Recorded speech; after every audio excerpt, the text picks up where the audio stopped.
We want to finalize this process in the first quarter so that we can together determine a date where we will introduce the revised Women's Charter to South Africa.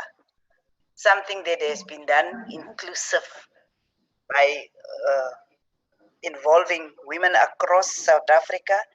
We are now in KwaZulu-Natal. We will be doing Mpumalanga also today. And after that, we are still left with the rural Western Cape that we still also want to include in this process. So without much further ado, let me then give to Speaker Boyce for the welcoming to the Kingdom of South Africa. Speaker Boyce, it's over to you. Thank you, Deputy Chairperson of the NCOP, Honorable Lucas. Special greetings to all that are joining us on this platform, including the members of the KwaZulu-Natal Provincial Legislature, amongst them the Deputy Chief Whip and CWP Chairperson, Honorable Voiswa Tsele, the Chairperson of the Women's Caucus and Premier Portfolio Committee, Ms. Celiwe Madlopa, the Chairperson of the Social Development Portfolio Committee, Honorable Sarbo Ntombela, and the Chairperson of the Standing Committee on Quality of Life, Honorable Mbatha Tsele, the municipality representatives and all stakeholders that are here today. I greet you all on behalf of the KwaZulu-Natal Legislature. Firstly, Chairperson, I want to thank the Parliament of South Africa for inviting us to this historic Women's Charter Review session. This is the first session out of three that we will have as KwaZulu-Natal. And we are gathered here today under the theme 25-year review of the Women's Charter for effective equality. The theme speaks directly to the preamble of the Women's Charter adopted back in 1994, where it says, I quote, "We, women of South Africa, claim our rights. We want recognition and respect for the work we do in the home, in the workplace, and in the community. We claim full and equal participation in the creation of a non-sexist, non-racist, and democratic society," close quote. We gather then here in this virtual session to discuss the impact of the gender pay gap in advancing gender equality. KwaZulu-Natal is the province with the largest proportion of females to males. And whilst we have made great strides to achieve gender equality, more can still be done in the province of KwaZulu-Natal as well as nationally. As a province, we have been hit hard by the novel COVID-19 pandemic, wherein even the limited gains made in the past decades in relation to women are at risk of being rolled back, as it is to all in society. The pandemic is deepening pre-existing inequalities, exposing vulnerabilities in social, political, and economic systems, which are in turn amplifying the impacts of the pandemic. Across every sphere, from health to the economy, security to social protection, the impacts of COVID-19 are exacerbated for women. I will not go deep onto this issue. However, I wanted us to have that in mind as we deliberate, that the impact of the COVID-19, as they may be for any other international pandemic, are always deeper for women. These kinds of sessions enable us to craft ways of holding the spheres of government accountable on implementing gender transformation and leadership to ensure gender equality.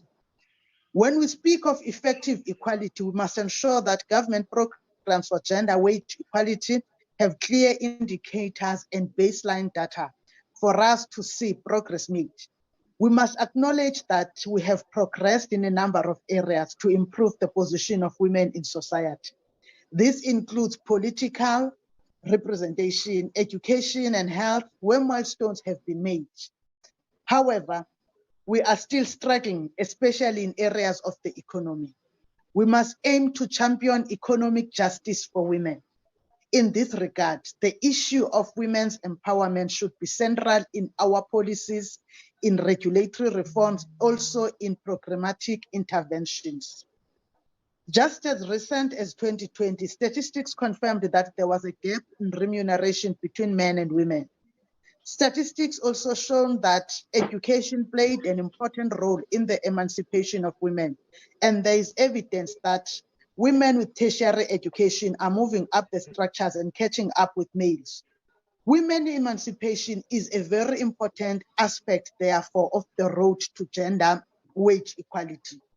Women are always in adverse situations, be it at work or otherwise. As people who have powers to make and pass laws, we must crystallize our focus and give guidance to apex priorities, which should be at the core of attaining gender equality. Success in gender power relations should be led by exemplary government practices. It is, however, admirable for Parliament to take the lead in reviewing the Women's Charter, to give impetus to the societal change, mindful that no one sector of society can do this alone. Public service offers a transparent and equitable remuneration system to its employees, regardless of gender. However, there are more male employees at senior management level, despite the fact that there are more women in the public service. This calls for concerted effort to address the underrepresentation of female employees, especially at the senior management service level. This then says to us as Parliament and legislators, we must play our role, not only live for the government departments, we must be part of the transformation. While tackling the lack of participation of women in the economy, we also need to draw attention to other social ills such as femicide and domestic violence. The pain that we cannot fathom is that these sessions come at the time when our country is engulfed by disturbing phenomenon of unprecedented levels of violence against women and children. We have since the beginning of lockdown, seen women being killed and statistics of domestic violence escalating exponentially. These terrible episodes send a message to all of us that the struggle for women emancipation is not yet over. This is then a continued call to all of us as women, partnering with all progressive men, that we must continue the struggle for total emancipation of women and the girl child.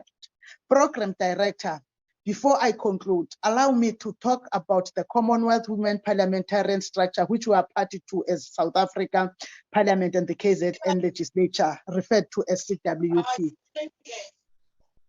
The CWP network provides a means of building the capacity of women elected to parliament to be more effective in their roles, improving the awareness and ability of all parliamentarians, both male and female, and encouraging them to include a gender perspective in all aspects of their roles, be it legislation, oversight, and representation, and helping parliaments to become gender-sensitive institutions.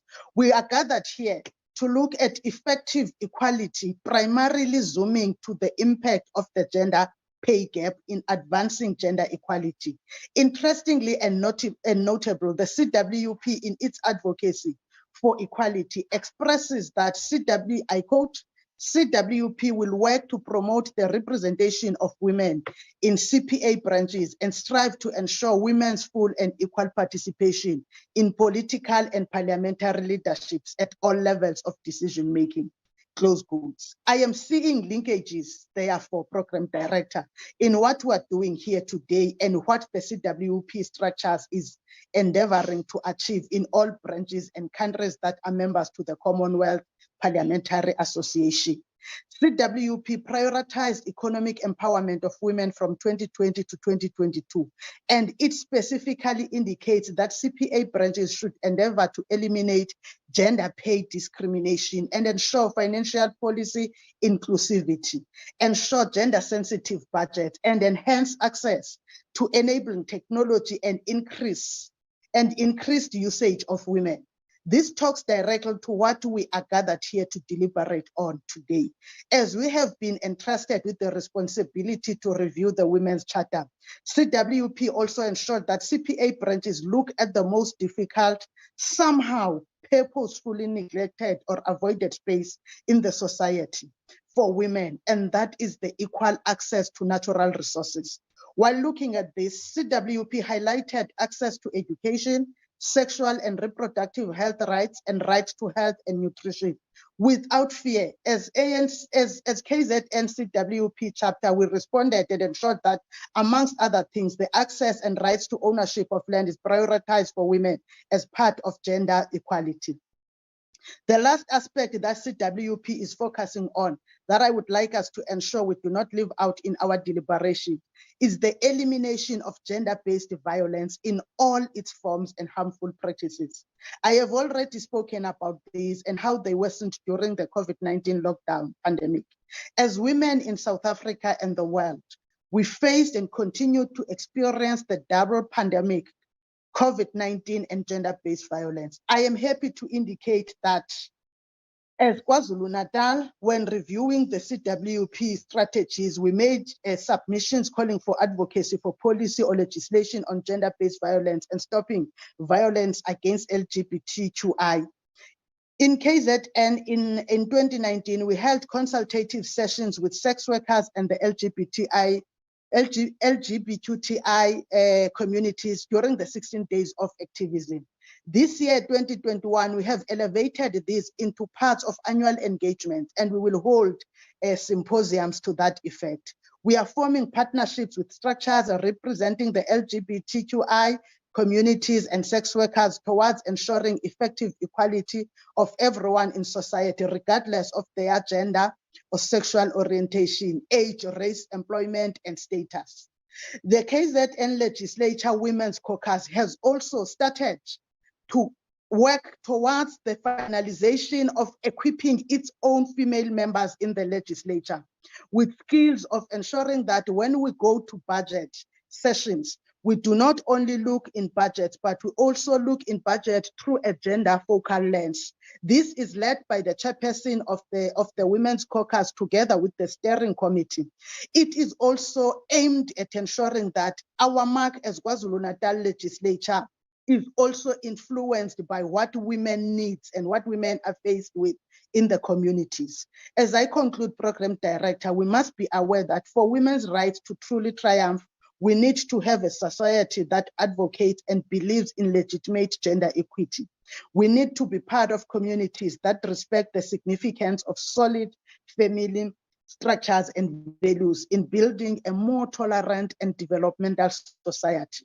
This can be achieved when we recognize and uphold equality of all, regardless of race, age, gender, or sexual orientation. It is a call to recognize equity and fairness and ensure that it thrives in all areas. And it is a call to end discrimination and violence. Program Director, we want to welcome all of you to this platform of KwaZulu-Natal and hope that we will have fruitful engagements that will ensure that our input as a province enriches whatever is out there in the national discourse towards the finalization of the reviewal of the Women's Charter. Namkelekile. Esizweni sesilo namkelekile kwiprovince ya KwaZulu-Natal. At the President of KwaZulu-Natal.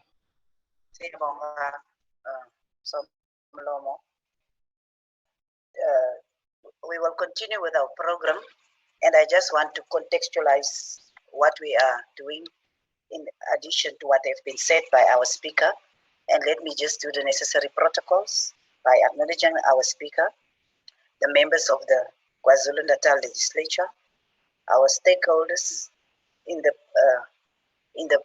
form of the States SA, the Commission for Gender Equality is represented by Sis Namasonto, as well as the Finance and Fiscal Commission and other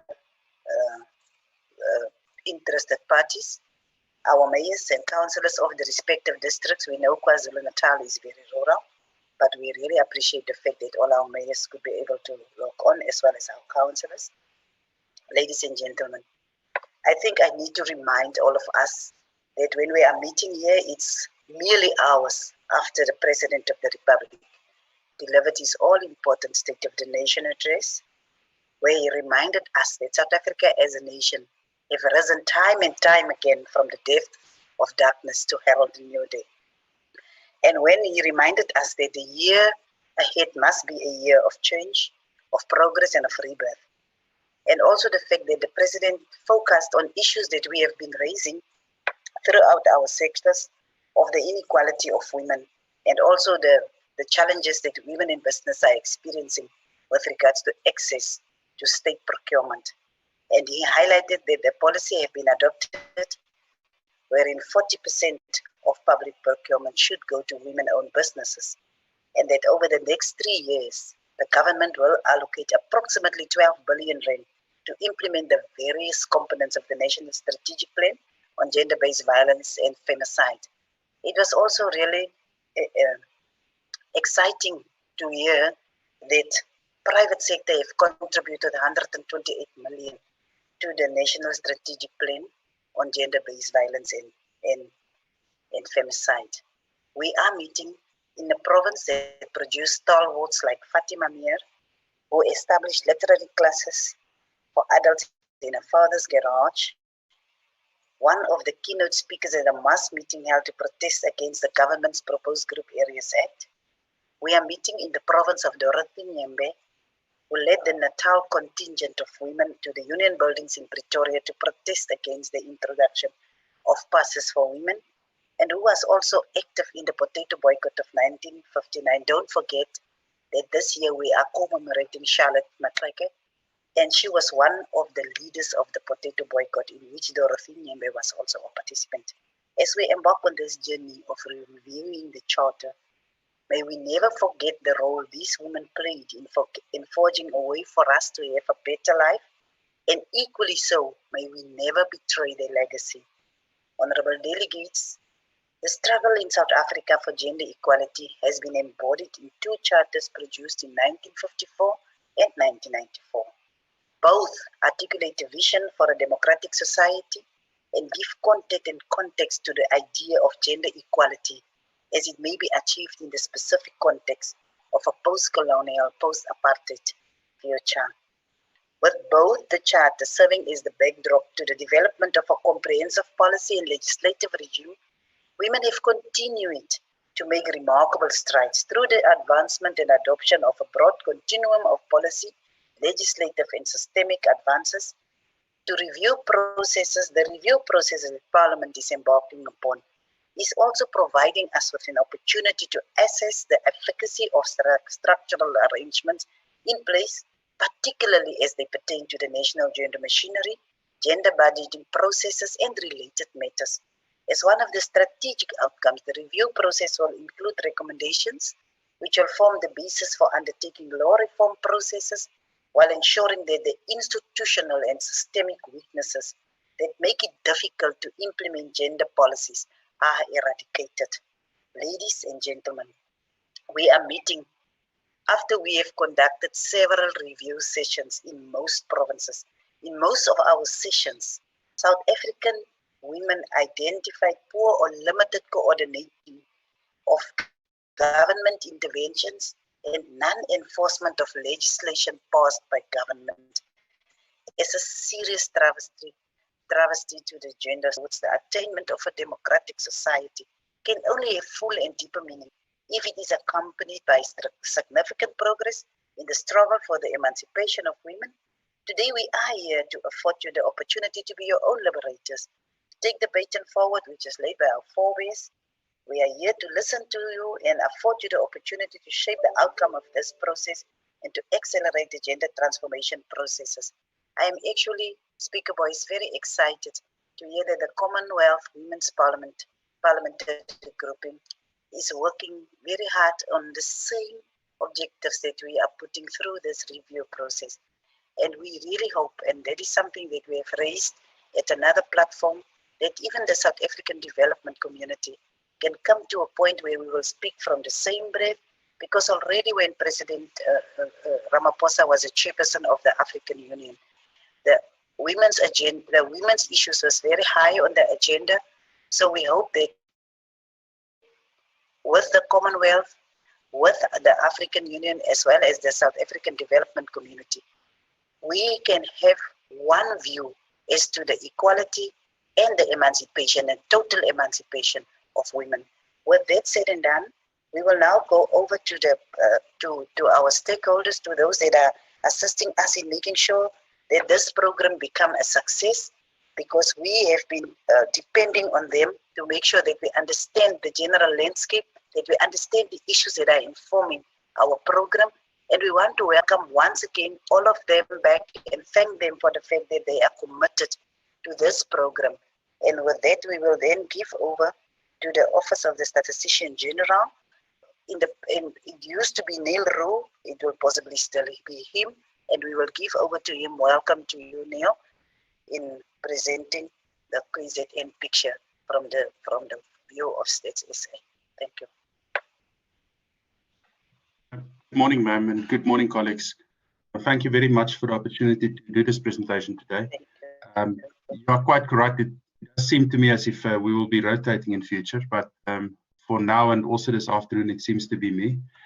So I'm going to do the presentation. I just quickly want to share it with everybody. Everybody see the presentation? I think it should be sharing now.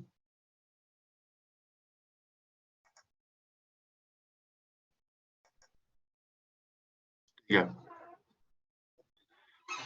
Can everybody see it?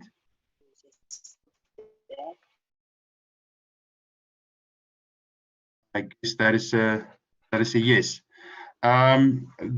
Good morning once again. You can continue. Yes. Thank you very much.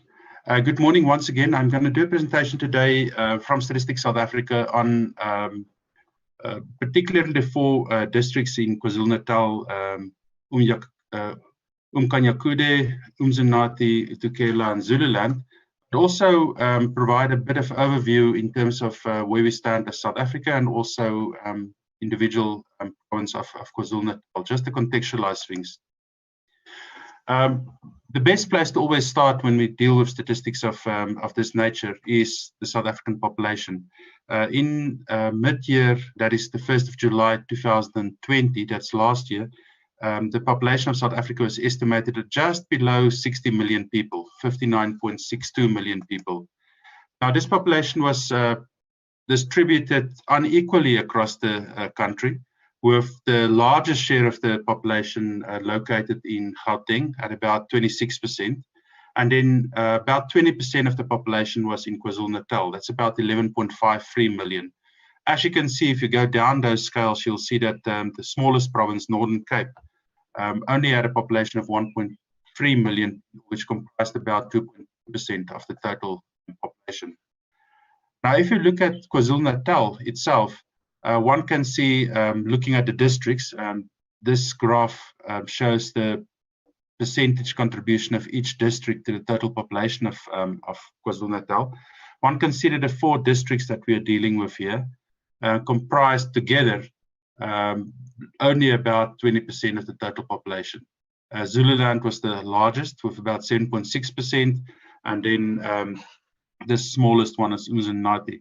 Now, of course, all four of these are probably also the most rural provinces in the district, which also probably gives you an indication of why it's relatively small. In terms of gender distribution or sex distribution, this is quite normal. One finds that about 52.2% of the population of KwaZulu-Natal were female in 2000, well, according to the mid-year estimates. And this is probably in line with what you find in South Africa as well. However, the picture is slightly different if you go into the particular districts, because here you start seeing that a province or district like Umzinati had 55.3% of the total population of female, compared to the smallest one, which was Tukela.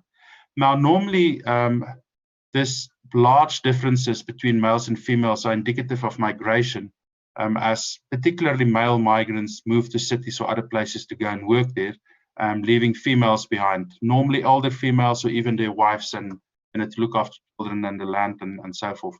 So I think it's important to note, firstly, these are mostly rural, and secondly, this proportion of females actually does tell you something about what's happening in terms of the social fabric of those areas. Another measure that we can use to look at these areas are the age distribution. Now, I think firstly, if you look at South Africa, that is the third row from the bottom, or from the bottom, one sees that about, generally speaking, 28.6% of the population in South Africa were between or younger than 15 years of age, whilst about 62% were either youth or adults. In other words, that's 15 years and older. If you compare this to KwaZulu-Natal, you actually see a slightly different picture. You see that more than a third, about 35.2% of everybody was children, whilst about 56% were youth and adults. So this is also that if you look at Limpopo Province, Eastern Cape, Mpumalanga, all the rural provinces, this is very much in line with what you'll find in a largely rural province. More children, higher fertility, but also probably more out-migration.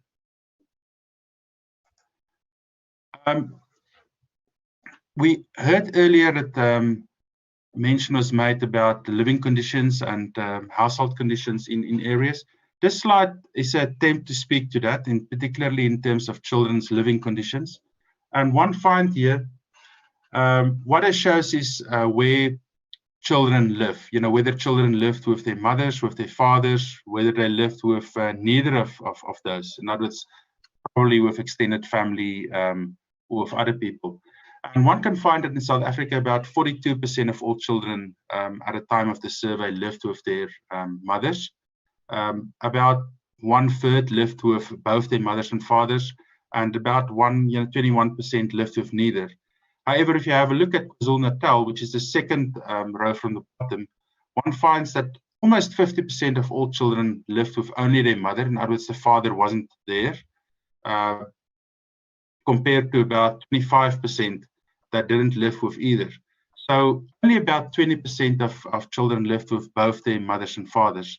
And of course, without being normative, this does show that probably there's a lot of out-migration. It just showed that fathers are not always, at least the birth fathers are not always part of the household. And these are all issues, of course, that will affect well-being of children and, of course, of women, as households in which you only have one income earner are often shown to be less wealthy than those that have multiple household earners and which have both parents. This can also be shown in the next graph that re-emphasizes the fact that a larger percentage of households, female-headed households, are without a single income earner. As you can see here, that 41.8% of female-headed households in KwaZulu-Natal did not have a single employed household member, and that's compared to about 21% of male-headed households.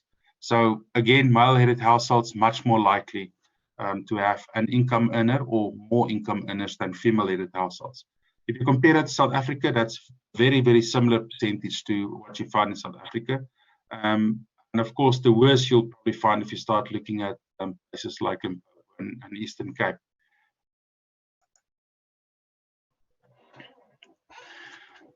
Now, since income is the main source of, or the main predictor of poverty, I think it's important that we then describe poverty that we find. Now, there are two ways to describe poverty. The one is a money metric approach, and the other one is looking at multiple deprivation. In other words, not necessarily only at money, but which services people have access to.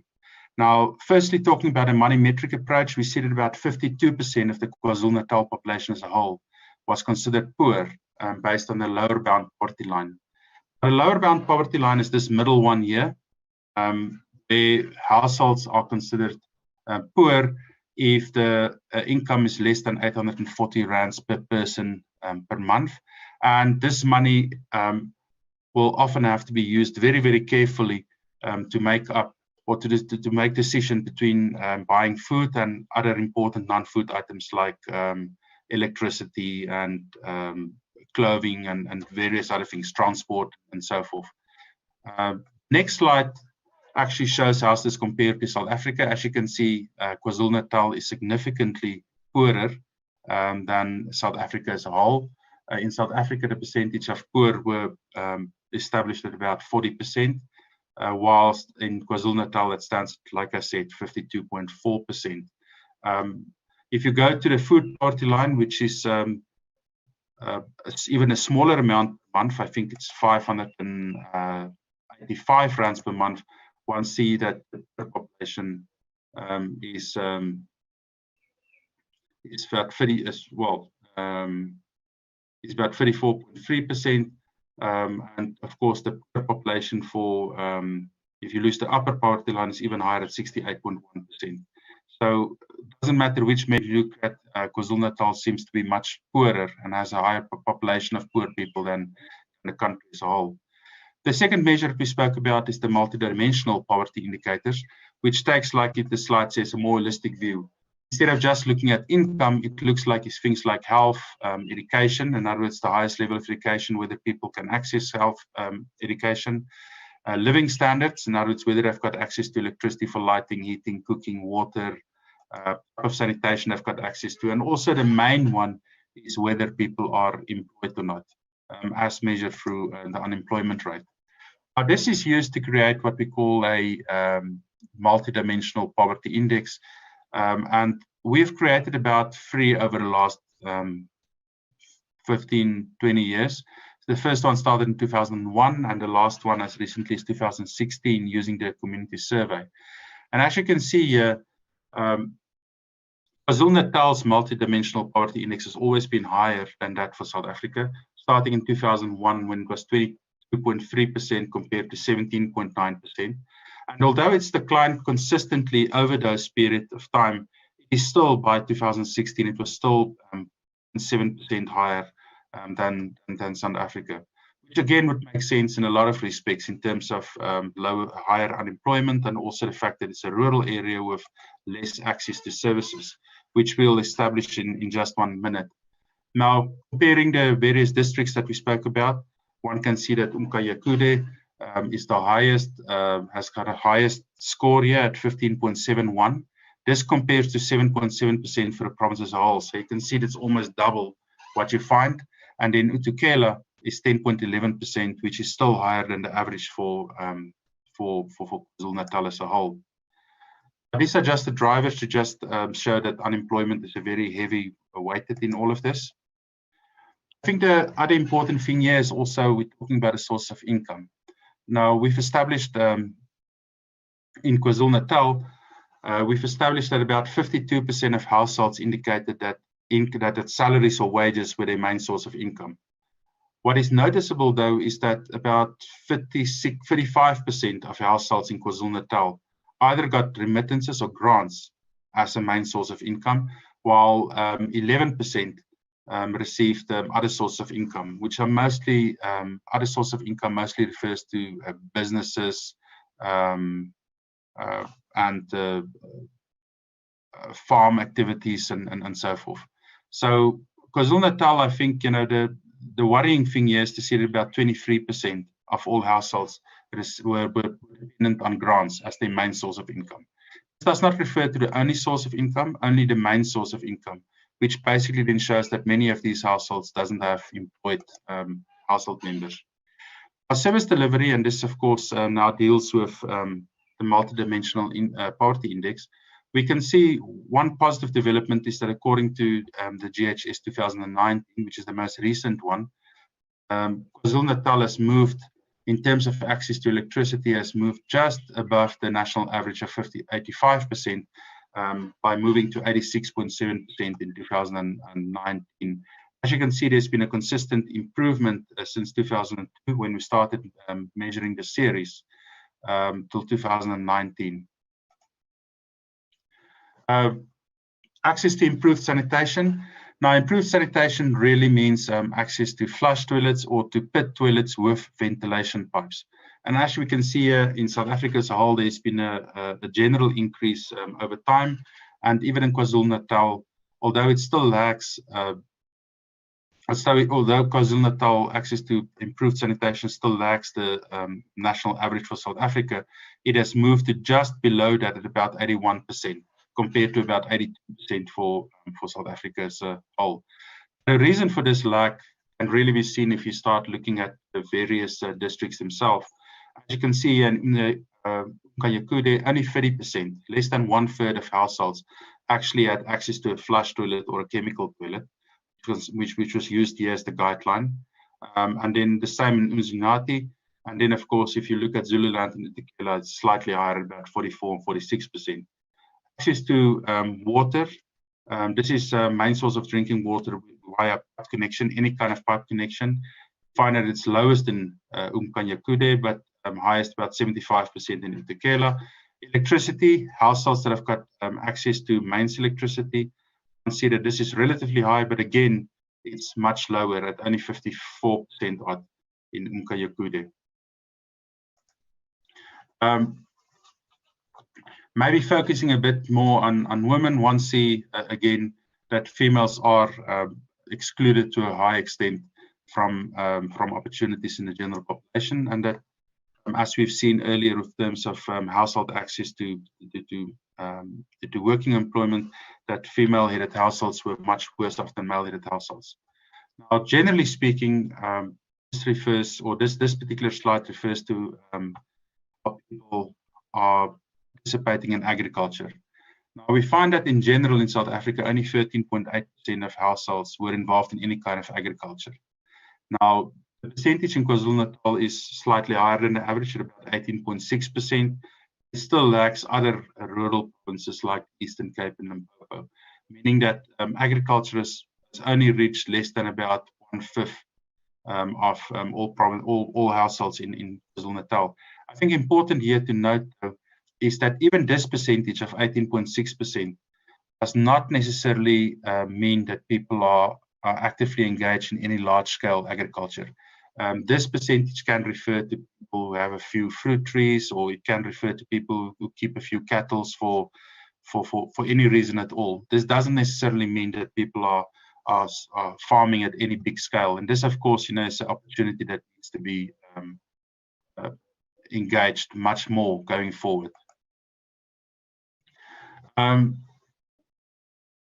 This refers to, or this slide compares male and female headed households and their likelihood of suffering hunger, in other words, running out of money to buy food.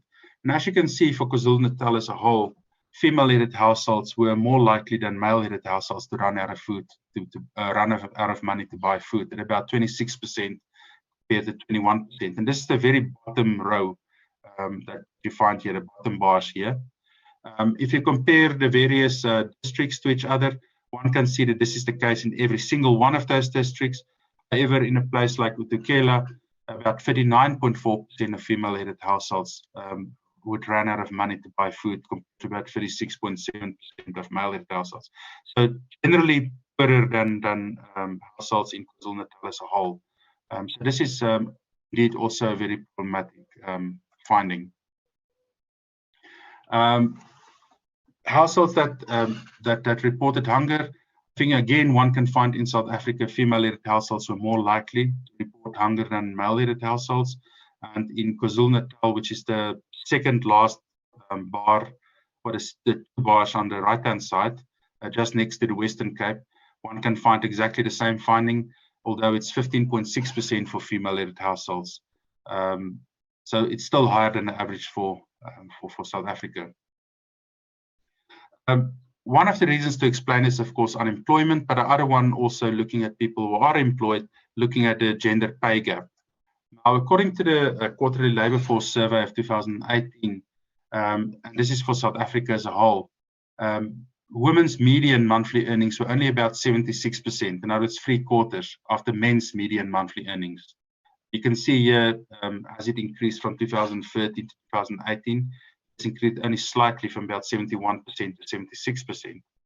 If you move, though, to the various provinces by themselves, one see that KwaZulu-Natal in 2018 was still on 71.4%. So female median earnings were only 71% of that of their male counterparts.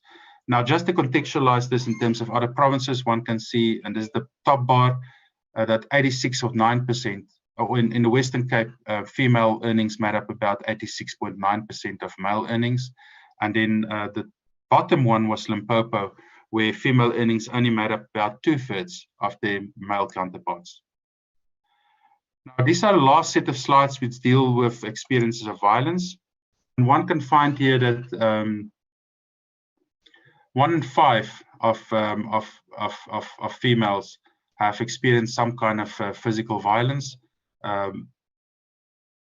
ever, and that's compared to about 8% who've experienced it in the last 12 months. And in sexual violence is about 6% versus 2%. Now, this comes from the South African Demographic and Health Survey 2016. And the reason why we're still using 2016 data is because it's really very difficult to get realistic and reliable data on intimate partner violence from any of the surveys that Statistics South Africa and other organizations run. The last slide really just want to show, and this is now dealing with the individual provinces, wants to show that in terms of KwaZulu-Natal, the situation is actually the best from all the districts. 13.7% of females have ever experienced any kind of physical violence, compared to sexual violence experienced at 3.1%. I think it's important just to flag the fact again that this data is probably an underrepresentation of what is really going on, because it's so difficult to really gather data, particularly in an intimate setting. But also to show that even though KwaZulu-Natal seems to be doing better than many of the other provinces, these percentages are still acceptably high. And with that, I thank you very much. Thank you very much, Mr. Roo. Neil, appreciate it. We will continue with the presentations. We will have the discussions at the end of all the presentations. And I hope that you could get quite a picture of what the situation or the statistics around KwaZulu-Natal is, particularly with regards to issues of poverty and inequality. We will now go to the Commission on Gender Equality. Commissioner Sisno Masonto Mazibuko, we will now give over to you. Thank you very much. Good morning. Thank you very much, Honorable Deputy Chairperson, Honorable Mayor Lucas, and the Honorable Boysen, Speaker of the Legislature, and your colleagues.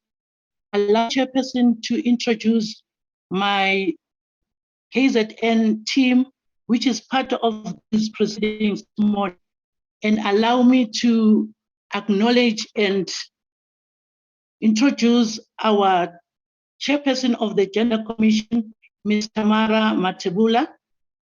In our midst, we have Ms. Zanele Ngwane, who is the Provincial Manager, Tamsama Mankumbe, Public Educational Officer, Mlondolozi Vava, Legal Officer. Our presentation, Chairperson, is more than 15 minutes. However, I will speak to the points highlighted on the agenda. I will first start by giving you an overview of who CGE is and what is our mandate, and I will speak to our legislative framework, advocacy outreach, and our legal clinics, the gender mainstreaming in local government, stakeholders engagement, and sexual harassment. Our mission is to promote, protect, monitor, and evaluate gender equality through research, public education, policy development, policy, legislative initiative, and litigation. Our vision as CGE is a society free from all forms of gender oppression and inequality. Chairperson, our mandate as CGE is the gender constitution created to strengthen constitutional democracy. Section 187.1 of the Constitution of South Africa states that CGE as a commission must promote respect for gender equality and protection, development, and attainment of gender equality. What is our mandate as CGE? The CGE has the power as regulated by national legislation necessary to perform its function, including power to monitor, evaluate legislation, policies, practices at the state statutory bodies and private business, as well as indigenous and customary laws and practices. And we do research, make recommendations to Parliament, and receive and investigate complaints from gender discriminational conduct, public awareness, and educational gender equality. CGE, Chairperson, has the power to subpoena and litigate. The advocacy, outreach, legal and legal clinics. CGE reaches grassroots communities through outreach programs and educates and have empower communities on gender equality and human rights. We foster public understanding matters pertaining to legislation that impact on gender transformation. We empower of communities and amid to ensuring that citizens and educational participation effectively in structures. These public advocacy, outreach, and legal clinics and conditional in partnership with civil societies based in the communities. Who do we encounter? We've been asked solely today to say we do advocacy outreach clinics. Below are some of the villages where CGE held its legal clinics. For example, we've been to Madlazini, Enkanini, Yanguwe, Nkandla, Richards Bay, and we've been to Mbazwana, Mangozi, Nibela, Josini, Emlondolozweni, Amangwe, Ladysmith, Duguza, Ezakheni, Ebilanyoni, Pongolo, Nongoma, Ulundi, Denny Talton, and Belgrave. Our outreach and advocacy and legal clinics. We do our advocacy through the commission. We use radio platforms for a wider reach. SABC in its totality, we know that as KwaZulu-Natal, we have got Ukhozi, which has got a very wide listenership. By any chance or by all means, we do engage with our community radio stations, which goes down to communities and find that it reaches. Chairperson, it is very important that everybody has unomatotolo, everybody has their radios, even on their cell phones. Then we encounter and work together with Nkandla FM, Thokoza, Nongoma FM, Nanda FM, Vibe FM, Kongolo FM, Umgungundlovu, Ugu Youth FM, Amajuba, and North Coast Radio. And we do go to commercial radios where we find that the stations also assist us. Like we do work very closely with Vuma FM, Ikwezi FM, Israel Lomzansi, and Imbogodo FM. The CGE does advocacy outreach and legal clinics. The cases that have gender challenges, customary marriages, lack of legislation, gender, data divide in a matter of high concern where women still give birth at home due to lack of network or to call emergency health care services. Increasingly roads, especially that the roads are very bad at night, let alone by knowing that we have been impacted by the rain in the last 2 months. And we find that, yes, as CGE, we find that most of our women are very much disadvantaged. No substitute communities develop programs. Poverty eradication programs not yielding to the desired outcomes and transport. In the current year, the impact of coronavirus has added additional broader by burdening loss of jobs, death of immediate families, and very much household parents, where we find that the impact of wellness has impacted very much on our people. The impact of geographical data divided increased as rural areas feel that they are left out. Participation information, seasons like webinars and Zooms. Yes, Chairperson, we are looking at the Zoom this morning. Are we reaching our people who have no data and who cannot get into this?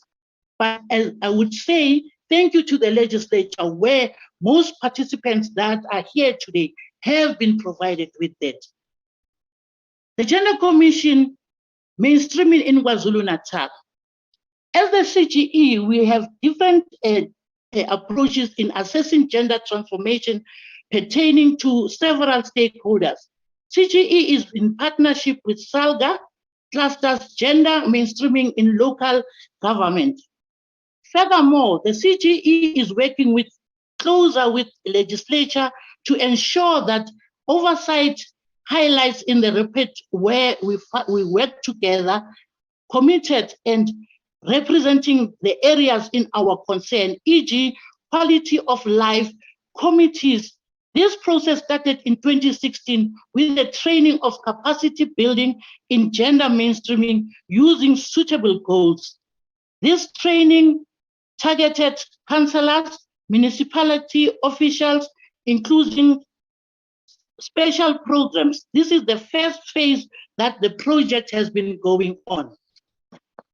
The gender mainstreaming in KwaZulu-Natal has second phases focused on internal gender transformation and services delivery.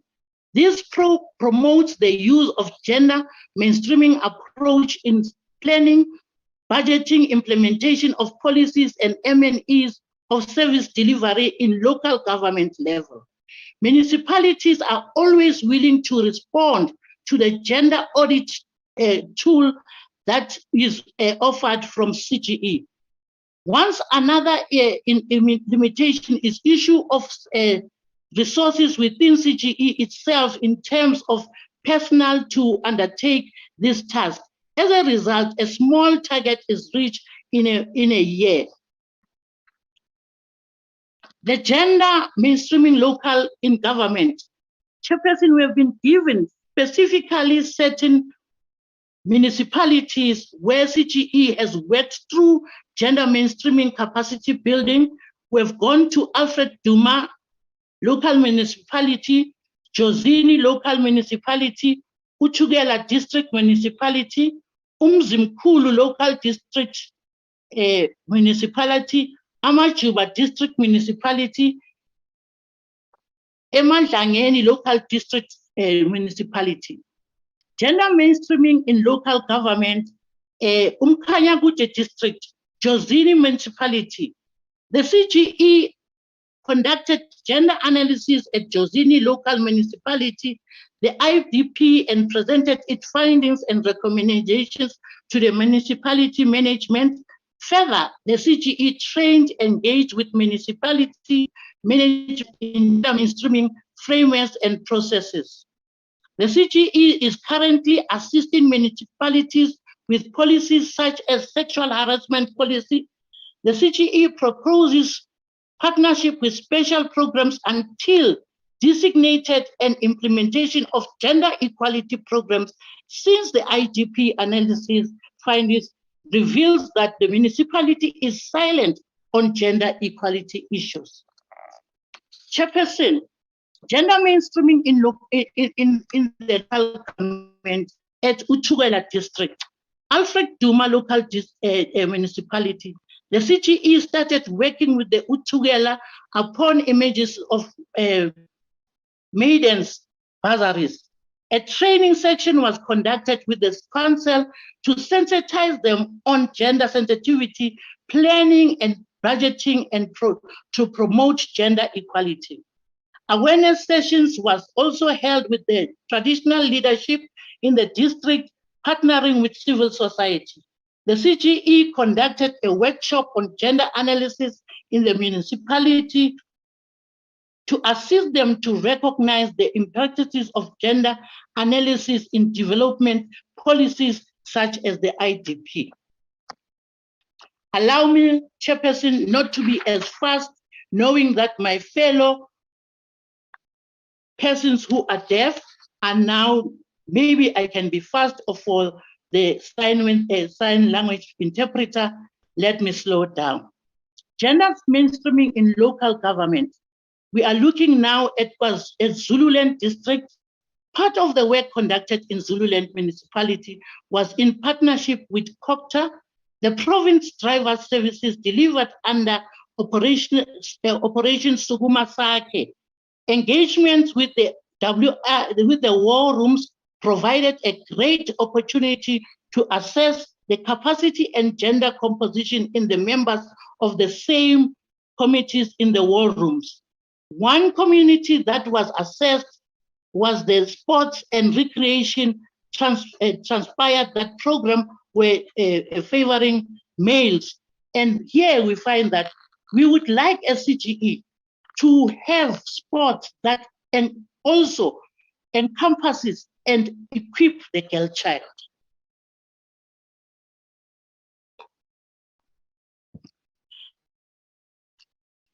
A huge tournament was held at the end of the year was soccer. The reward was high, and men's soccer as proposed. Women's soccer, this was a clear indication that slow gender transformation is coming up. As we're looking that sports cuts across, and we've seen that most of the sports, girl children are participating very well. And that has put us to say, with the pressure that we find in our communities, sport has put us, but nevertheless, the pandemic of COVID-19 said everybody must be in the house. where we found that when children were playing cards, even the father said, "Iskaki askwazi qhubeka," and the father would walk out instead of staying in the house. Gender transformation is key besides the pandemic. We went over to King Kaitrayo district. One of the activities conducted in this district focused on gender transformation through economic empowerment of women-owned small businesses. The session was funding institutions and women-owned businesses to understand and possibly unlock various in dispensing funds to these small businesses. Findings indicated that there's a willing of support of women-owned businesses, but highlighted concern of uncooperative manner that Companies Act regulations have such firms. Chairperson, allow me to say, yes, we had gone very far with the district, but through the pandemic, we can say things have gone back, and we find that the small businesses owned by women have gone back to square one. The SMME's beneficiary database is not segregated according to race, gender, and age. In most municipalities, the issue of monitoring health, link risks, and hazardous shelters, abused women and children is not a priority. There is lack of employment, equity plans, and committees in most municipalities. There is a lack of sexual harassment policies in municipalities. The integrated development plan, which is the IDPs, are not easily accessible. They are online and mostly unupdated. In the same instance, the IDPs of 2 years ago, we find that the IDPs and the sexual harassment policies, CGE has gone to the municipalities, work together, where we find that we ask municipalities to work with their counterparts, especially women, where we find most of the time women are afraid of reporting sexual harassment because of thinking they might lose their jobs. We had gender enabling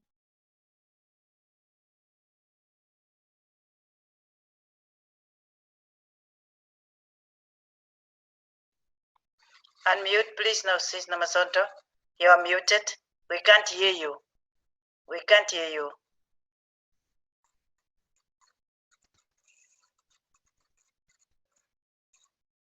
Can you, the host assist? Okay, then there you are unmuted. Continue. Where did you lose me, Chairperson? Gender something. Enabling processes. I am with gender enabling policies and practices on sexual harassment with the public service. Can you hear me, Chairperson? We can hear you. You might continue. Okay, thank you.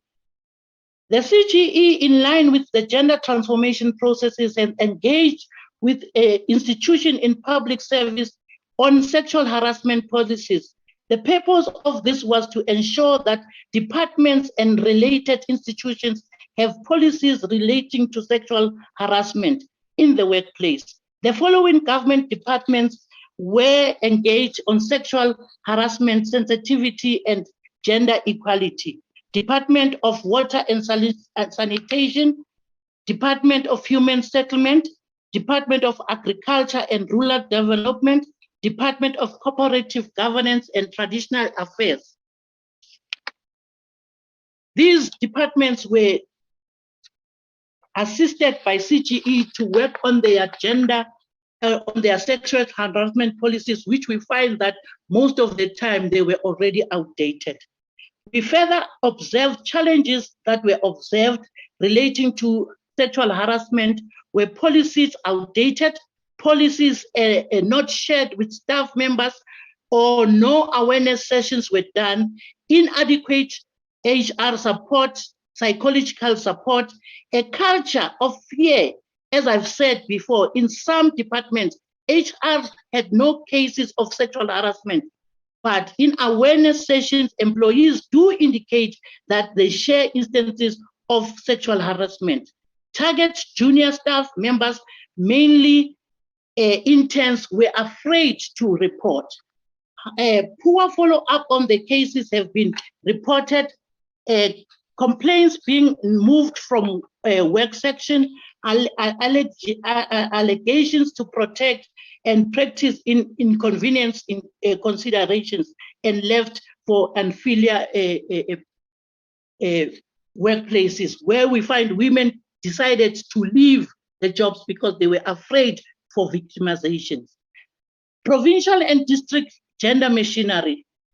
The gender machinery structure will still constructions to represent multi-sectoral stakeholders, opportunities provided by the development and customarily in the NSP to bring closer civil society needs to effective utilization. For a long time, challenges of appointment of senior management being acting director, we welcome an appointment recently made by the director of OSW, Human Resources of the OSW Office, Director ASD, and 2 junior administrative staff members. Developed a 5-year plan on GBV, developed data collection tools on gender disaggregated data. Need to promote LGBTI services, shelter on budgeting.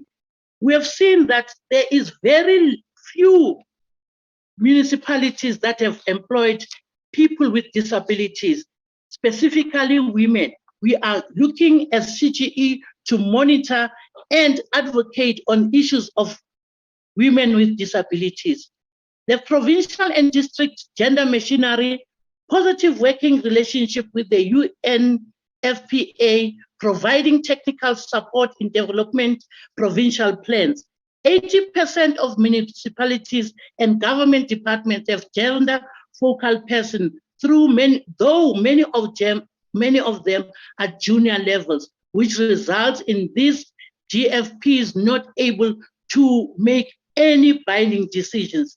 Capacity buildings for GFPs in several municipalities was seconded to the office with no gender qualification.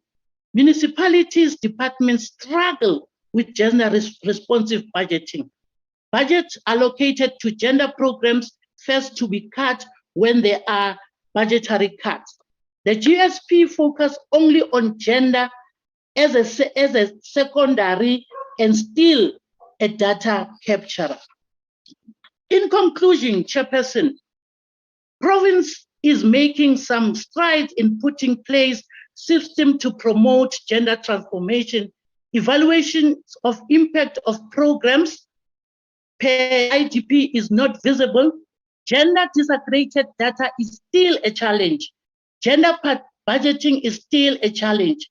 Gender and enabling policies and transformation to operation and plans. The PGDS is engendered. OSW office to be adequately transformed, focus on sexual harassment in the public sector as one of the major challenges to gender transformation. We will recommend that we improve public participation to encourage and inform citizens. In conclusion, Chairperson, I would like to thank the OSW to allow us as CGE, as we're working in the province of KwaZulu-Natal, to say we are looking forward in the transformation of the Women's Charter, and I thank you. Thank you very much, Commissioner. Indeed, quite informative. And also remember that we actually strive that the executive or the premier's offices in different provinces should implement the recommendations as made, because we want this to be a two-pronged process, reviewing the charter, but also making sure that we improve on the gender machinery nationally and in the provinces. So thank you very much. We will continue. And we once again want to welcome Ms. Elsabe Rockman, the Commissioner of the Finance and Fiscal Commission, to continue with the presentation. Welcome. Thank you.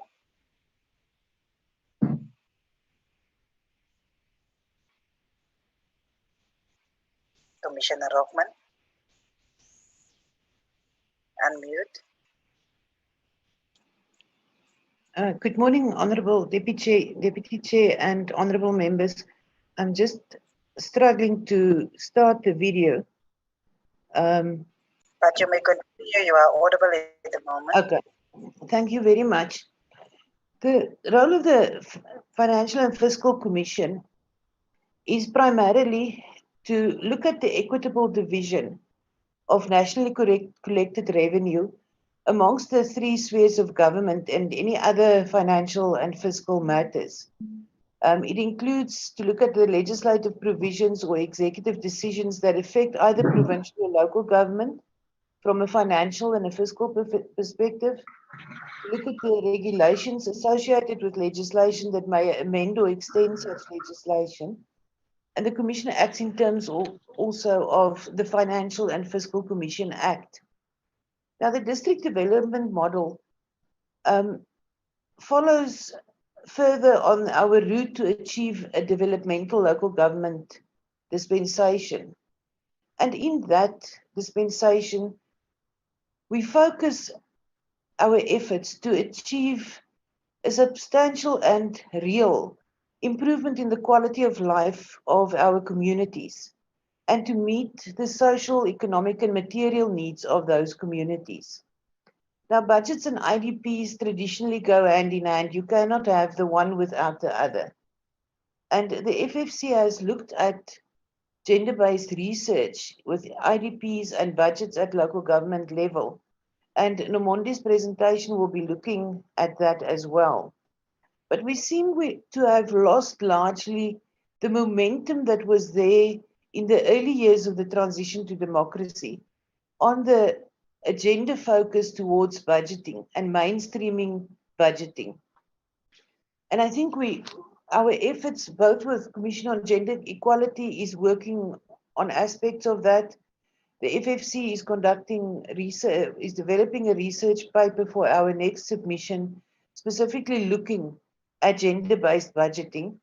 And I think we need a new commitment from all role players to take the gender-based budgeting forward and to really prioritize it at all levels of government. We know, as we have heard already this morning again, the traditional challenges that there has been, that Black African female-headed households are the poorest of the poor. Unemployment rates are traditionally higher for women than they are for men. The inequality of the wage gaps. So the intergovernmental fiscal relations system needs to be responsive to the needs of women specifically, and the imperative to move women out of poverty and unemployment and inequality for the greater advancement of society in general. Now, I'll hand over to Nomondi for the rest of the presentation, but importantly, we need to learn the lessons from the past and apply the corrective action and remedial steps that we need to do to enable us to take gender-based budgeting forward. Thank you very much. Thank you very much, Commissioner Rockman. Over to you, Nomonde.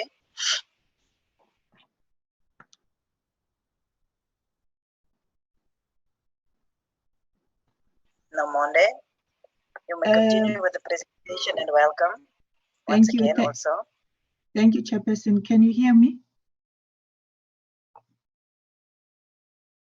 You are audible, yes. Okay, thank you. And good morning to all the members in the House. Thank you. I will just take you through the slides of what FFC has done in the past in connection with gender budgeting. I tried to share on the screen. I'm not sure if it's showing. It is showing, thank you. Showing, Nomonde. Thank you, thank you. The FFC is of the view that one avenue that should receive a greater emphasis to gender budgeting is the IGFR system. The FFC is of the view in this instance that a successful IGFR system should be sensitive to the needs of women and contributing towards moving them out of poverty. In order to do that, innovation in policy design and implementation are required to ensure that there are resources allocated to gender programs. The FFC has conducted a study to assess the gender responsiveness of municipal budgeting processes. In this study, the FFC followed two methods whereby it randomly selected 30 IDPs of the municipalities which were reviewed. As we know that municipalities are a planning and implementation, as we know that IDPs are a planning and implementation tool for municipalities, so as to ascertain their gender mainstreaming processes.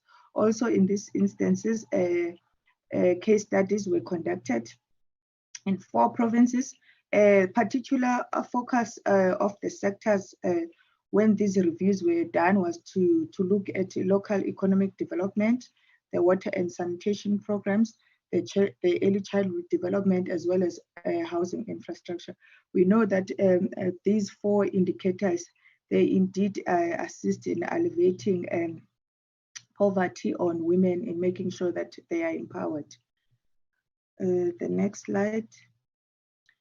The FFC, in its findings of the results in terms of the IDPs that were reviewed, it found that in municipalities that were reviewed, which were 30 of them, there was lack of gender mainstreaming and women empowerment as an approach by municipalities. The data was not disaggregated.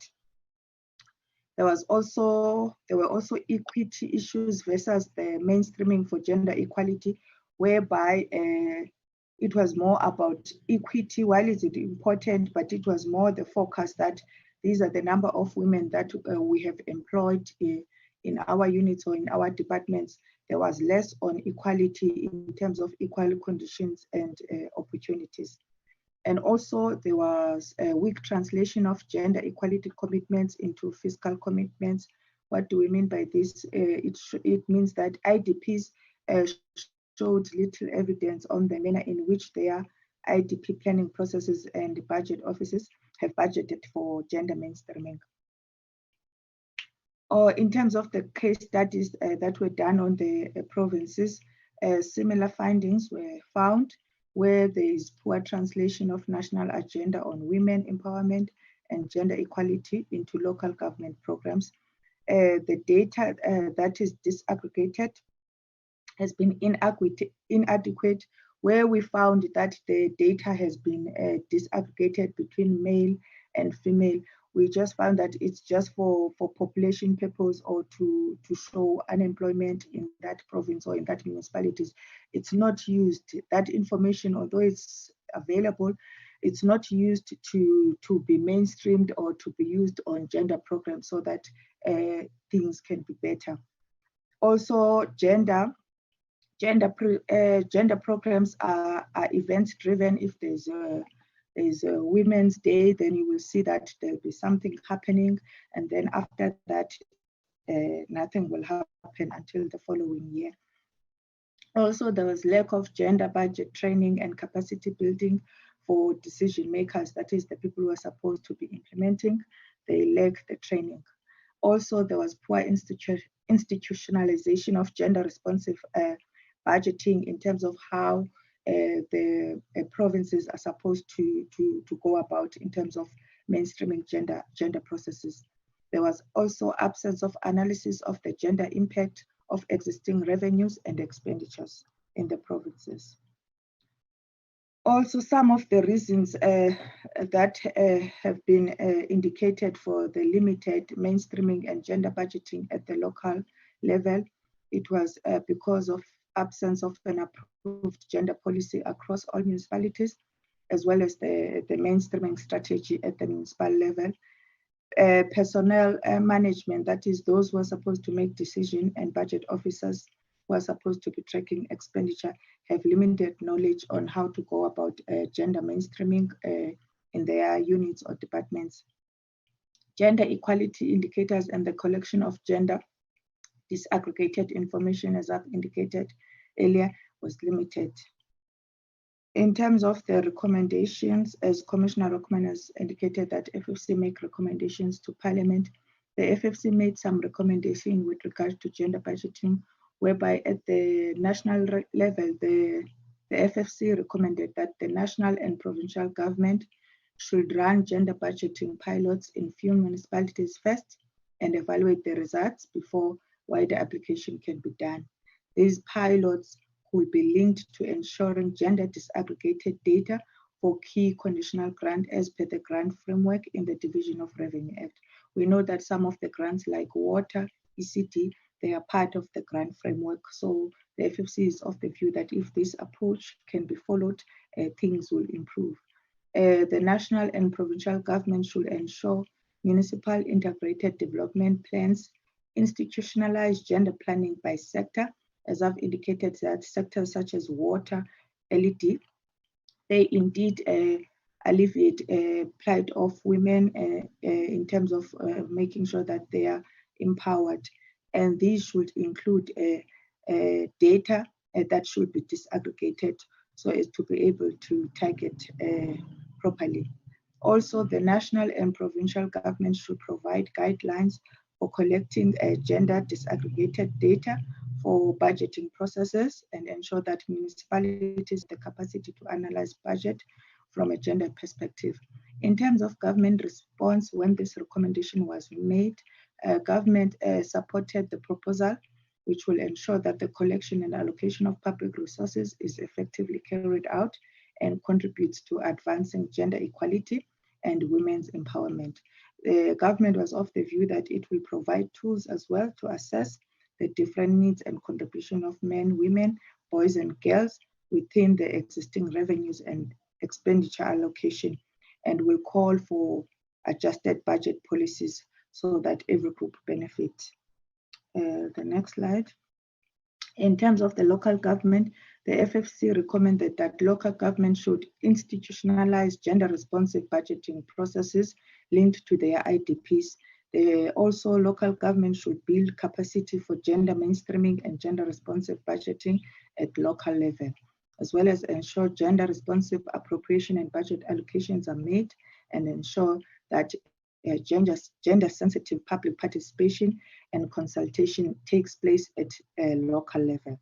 In terms of the government response, when this recommendation was tendered, was that gender-responsive budget analysis, along with legislation and other practical policy measures, can indeed address gender bias and discrimination. It is indeed a step towards increased accountability and public transparency, and it can shift economic policies to leading to gains across society. However, the proposal implementation can be hindered by capacity constraints at the municipal level. Chair, that is my last slide. Just to also emphasize what Commissioner Rockman said earlier, that FFC is also currently conducting a study this year to look at gender budgeting in terms of fiscal policy. As we know that fiscal policy, that means the expenditure and revenue, is another avenue that can be used to find out what is the impact on the expenditure side. In terms of gender, does it impact good or bad on women in terms of the sectors that government look at? We'll also look at the revenue side in terms of the taxes, that when these taxes are made, who is benefiting or who is not benefiting? Is it equal participation by all, or are these taxes regressive towards women? So this is the study that FFC will be conducting this year. Thank you, Chair. Thank you very much, Nomonde. I think we want to continue with the presentations from the districts so that we can have a discussion at the end of all the presentations. So we will immediately continue to session 2, and we want to express our appreciation to those that have done the presentations in the first session. Session 2 will be with regards to the district level planning. And we will start with Umzinyati District Mayor, Councillor Ngubane, to give us the perspective around their own district and the status of women. Councillor PMS Ngubane.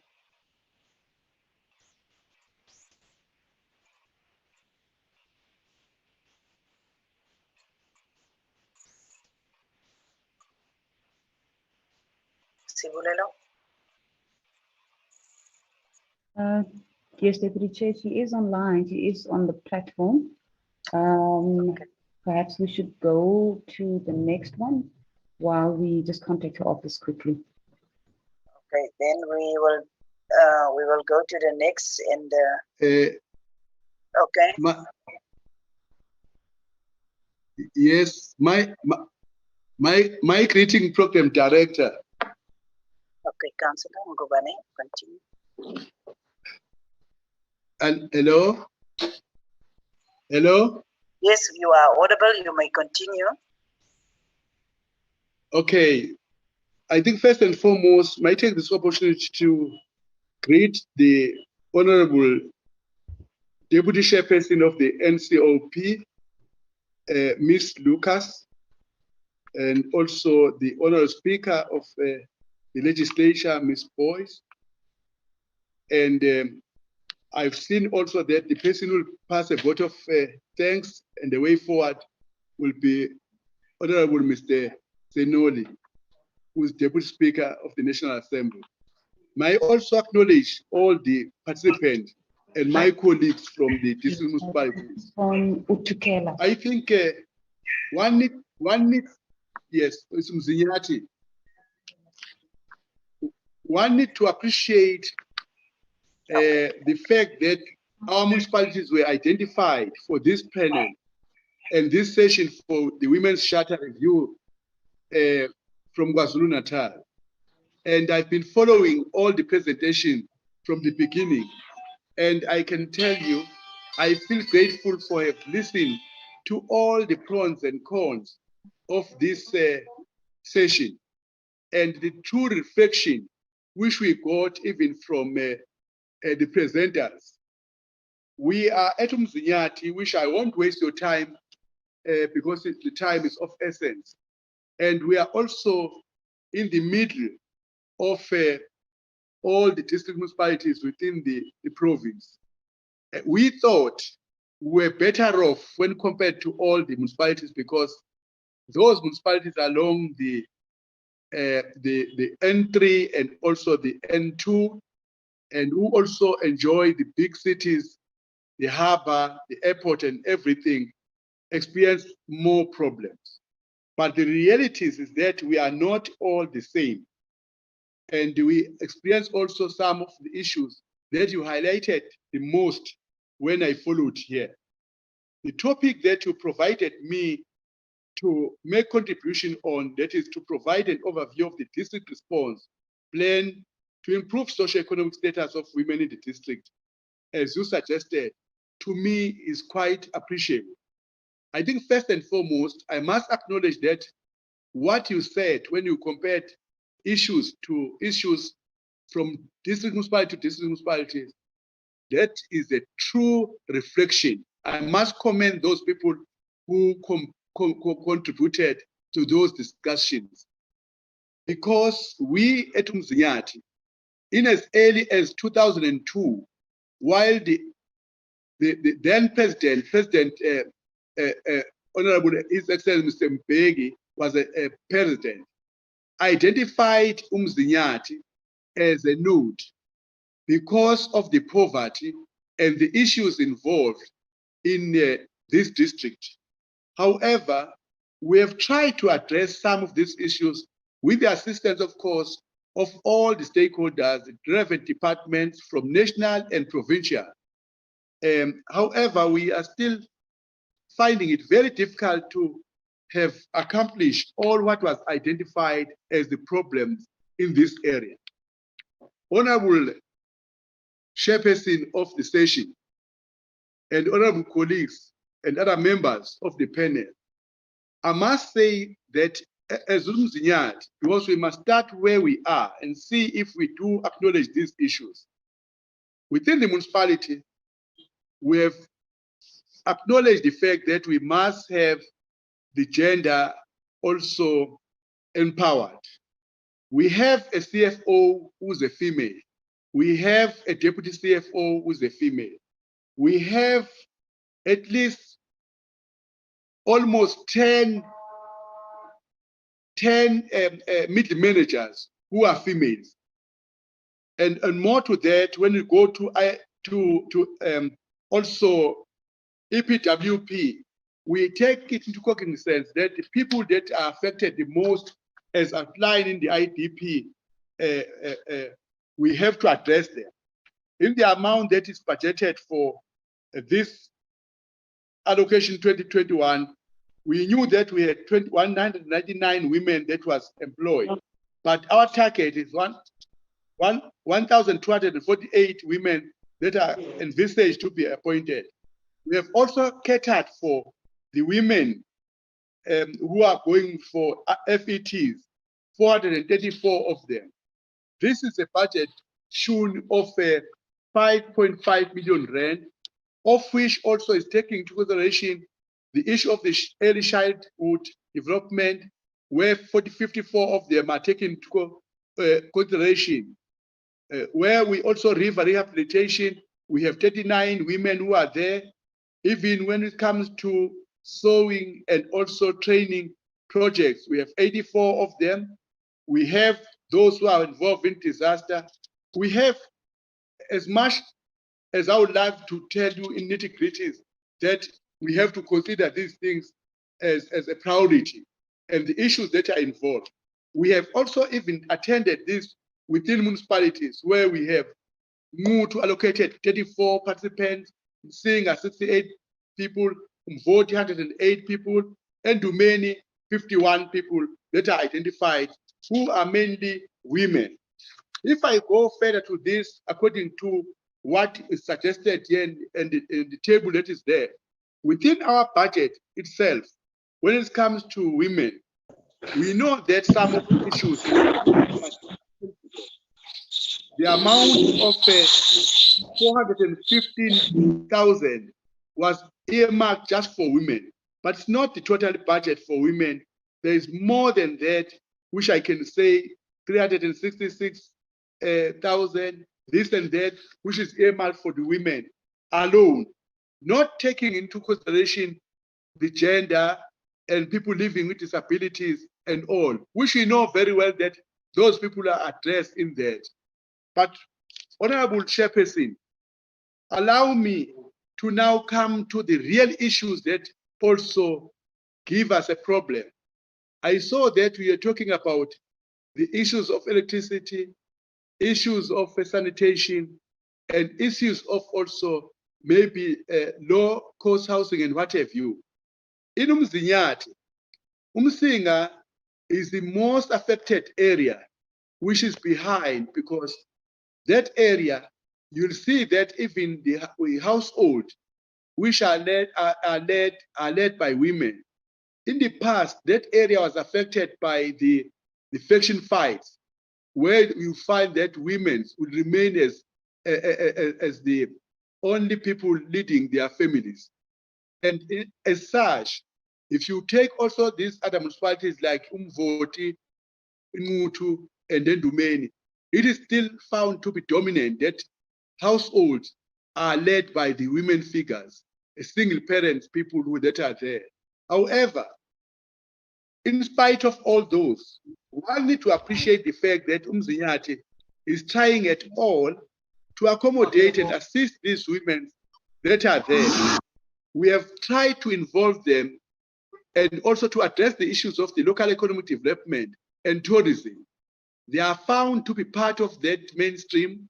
They are there when it comes to the tourism, as you are aware that we are also a battlefield route where these wars took place, like in Ngome, like in Sandwane, like in Pambata rebellion, and the women are given a fair chance in those areas. When it comes to local economic development also, you know that here in the Natal Midlands, we are blessed with the land. Sometimes we had a problem of water shortage. We know that that's a challenge in as far as the water is concerned, because the most suffering people are the females, of course. However, we have also addressed this issue of water and sanitation in Umvoti and Msinga, Mutu, and Ndumeni. A lot of money has gone to infrastructure improvement in all our areas. In fact, we are sorry about the lockdown that has also decided upon taking us back a little bit, but we are aware that in this province of KwaZulu-Natal, in the whole country of South Africa, we are the district that is going to make one day the country to be proud of, because we are expecting to have achieved more than 80% of groundwater pipe infrastructure under the ground. We have seen within these past 4 years, we have decided upon putting most of our budget in addressing these infrastructure needs in all our municipalities. We know very well that it is aging, and we know very well that we are relying upon the water tankers, but we have decided to cut upon those things and buy our own water tankers so that we save the cost. With all this, we have also addressed the issue of sanitation as outlined there. Just alone, these few past years, we are now having more budget from national and provincial to address this issue. We are aware that we are going to in the near future, maybe towards the end of the financial year, would have done 1,400 sanitation at Msinga. We would have done 2,000 at Mutu, 1,550 at Umvoti, and 230 at Ndumeni. Why do we do all this, Honorable Chairperson, Honorable Senior Members, and also Chairperson of the organization concerned, Commission of the Gender Equality? Councillor, we are doing all this. Councillor Ngubane, can you open your video for a bit, because we are also going to broadcast this session later. Just open your video for a bit so that we can get the visuals for the television broadcast. Then you may continue. Can I open what, madam? The video. Can you hear me now? We can hear you, but we just want to see your face for the broadcast of the Parliament TV later. Okay, thank you, madam. Okay, thank you.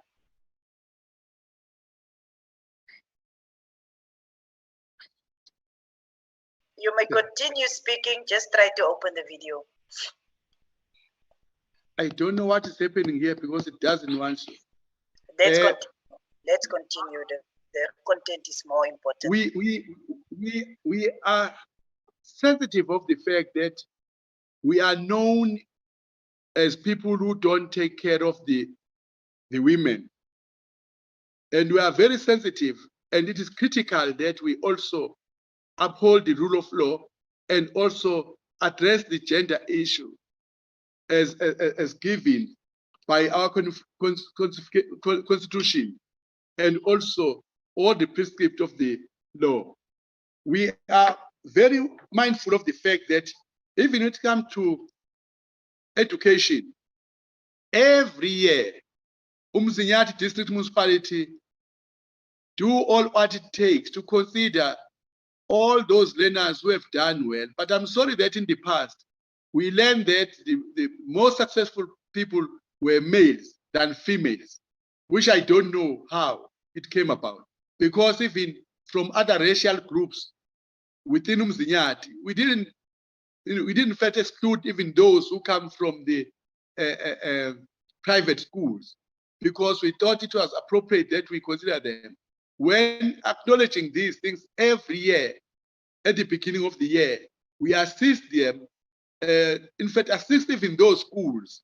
We were also party to a situation where we also partnered with the University of South Africa, where we were getting the lecturers coming to assist us in Umzinyathi, with the working in partnership with the Department of Education at Umzinyathi to assist the children, the learners, in fact, having winter schools and weekend schools, in fact, classes as far as mathematics, English, science, economics, and all such subjects to be assisted with.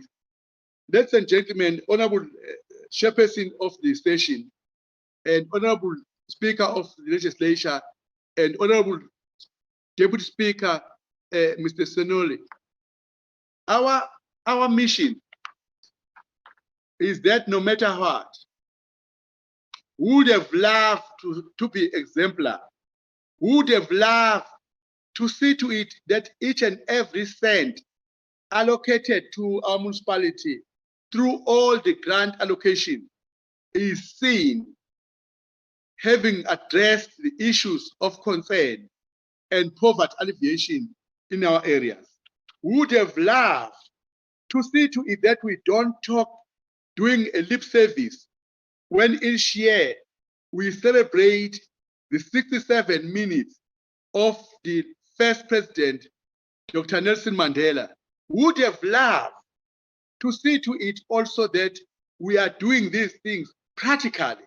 And would have loved, to be honest with you, because the person who put me here and some of us, whom you know very well, you work with in Parliament, speak about self-help and self-reliance, of which he also appreciate, which is no one other than Prince Mangosuthu Buthelezi, who is also constantly telling me in person to address these issues, because if we address those issues, poverty alleviation, malnutrition, and ignorance, that can help our people. With this, ladies and gentlemen, I don't know how really one can assist other than to request also that while you are doing all this, you liaise also with the Department of Agriculture and Land Restitution, because Umzinyathi is one of the districts where land restitution has been done at the most. A lot of our areas that came back, which was bought, purchased by the government, is lying underutilized because some of the resources that are not there.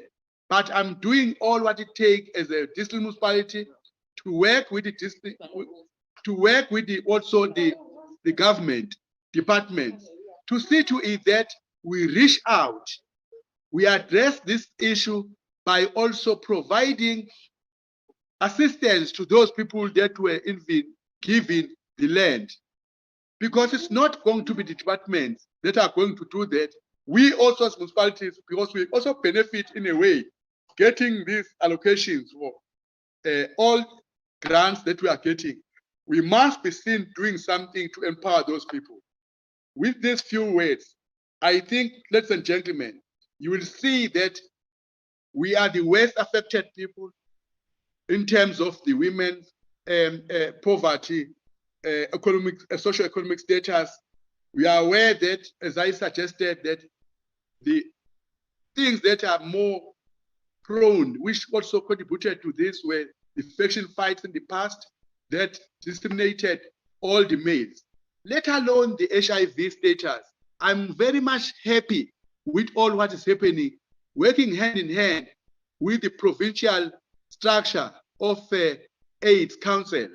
As the champion in this district, we are found to have addressed these issues at best in this province. We are one of the districts that are doing very well, because when it comes to that, people also respect, they follow on all the rules and regulations, they adhere to the advice and also implement what is given to them. When it comes to child mortality rate, it is less found in Umzinyathi district. When it comes to circumcision of the males, it is found to be happening in Umzinyathi. When it comes to drug abuse, all these issues are addressed. I'm very proud because even the Premier of the province acknowledged this, that Umzinyathi is doing very well. Even when it comes to a DDM, which used to be District Command Council and changed to the DDM, Umzinyathi as a district in the province is doing very well with the assistance of our MEC champion, Ms. Mavimbiela, who took over from the other one who was there before, and also our national minister, Honorable Mr. Mtetwa, Nat Mtetwa. I can tell you, with the look of things, Umzinyathi will be on the map towards the improvement of the livelihood of the people of the area. Not in KwaZulu-Natal. When I meet my colleagues, the mayors from other districts and metros, I can tell you, when it comes to the end of this term, you will have noticed. That's why I invite you all, when you have time, to come in and see what we do here. Each and every month, we hand over the water. We also introduce our service providers. It's only lockdown that is keeping us behind. But I can tell you, I'm there for my country, I'm there for my province, and I'm there for my people. And I want to make this country, the president, the premier, everybody, political parties, to learn something from Umzinyat. And I can tell you, you will be there and you'll be the judge to tell all. And with me closing remarks, I wish I must thank also that there is also an old good friend of mine, Mr. Sonoli, who used to be also the MEC in the Free State, and also used to be the deputy minister, and in some stage, the minister in this very line function department. I'm very proud of what you are doing. Let us take forward this charter and also see to it that we put it into practice, because we like it or not, the women's are a majority. The women's, despite the fact that I lost my wife through Corona a month ago, but I still say women's are great. Without you, there is nothing. Without you, we won't be having all what we have. I thank you. God bless you. Thank you, Honorable Member, and our sincere condolences with the loss of your wife.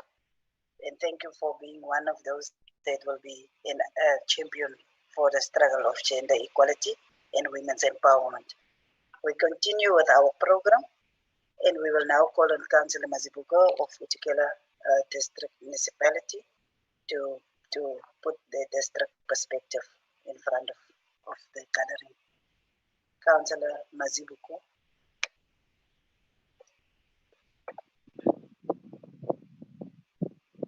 Is Councillor Mazibuko present? Yes, Councillor Mazibuko is present.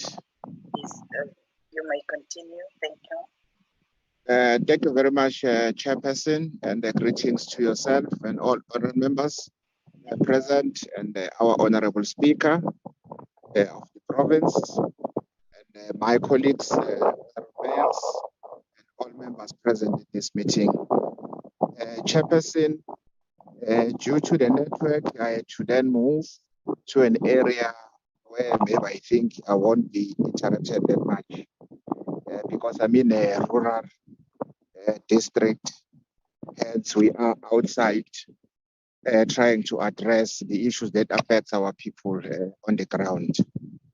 Chairperson, we are delighted and grateful for the opportunity that you have given us as the province and our district of Utukela to address you on the issues that affect our people, especially women in our district. As highlighted by the previous presenters, indeed, Utukela is one of those districts with issues that affects women in particular. One issue that one maybe can highlight as an issue that we've been working on, supported by the Province Office of the Premier and the Office of the Speaker, MECs deployed in our district, is the issue of ukuthwalwa, as well as the issue of teenage pregnancy, as well as the issue of women empowerment, and in terms of the all mainstreams that we have. In terms of structures in our district, we do have structures at a district level where all stakeholders, municipalities, and sector departments, they participate. We are working well with Amakhosi, Asendlunkulu, led by Undabezitha Ujobe, to address these issues. also working very well with the SAPS in our district to support in addressing the issues of gender-based violence that also affects our people in this district. Just to echo the sentiments that have been shared by my colleague, Obaba Ungubane, our DDM is functional, and it is a platform whom we believe is going to be a vehicle that is going to assist us to address all these issues collectively and jointly, of which we must appreciate the initiative by the President and the national government to introduce DDMs. Because in the past, in terms of our plans, in our IDPs, there was no alignment in terms of the budget and resources to address those issues.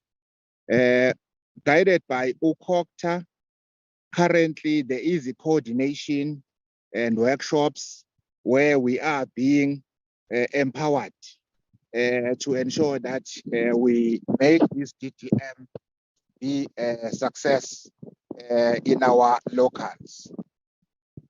Chairperson, around Okahlamba municipality as a local, we have in the past experienced these issues of ukuthwalwa kwabantwana abasebancane, and there were programs that we have initiated to engage with the various communities throughout that municipalities through izimbizo and structures whom we call isibaya samadoda, which was called Isibaya Samadoda.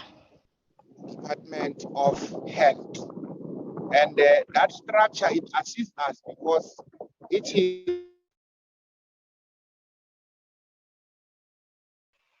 Please unmute yourself. We don't hear you, Honorable Mazibuko.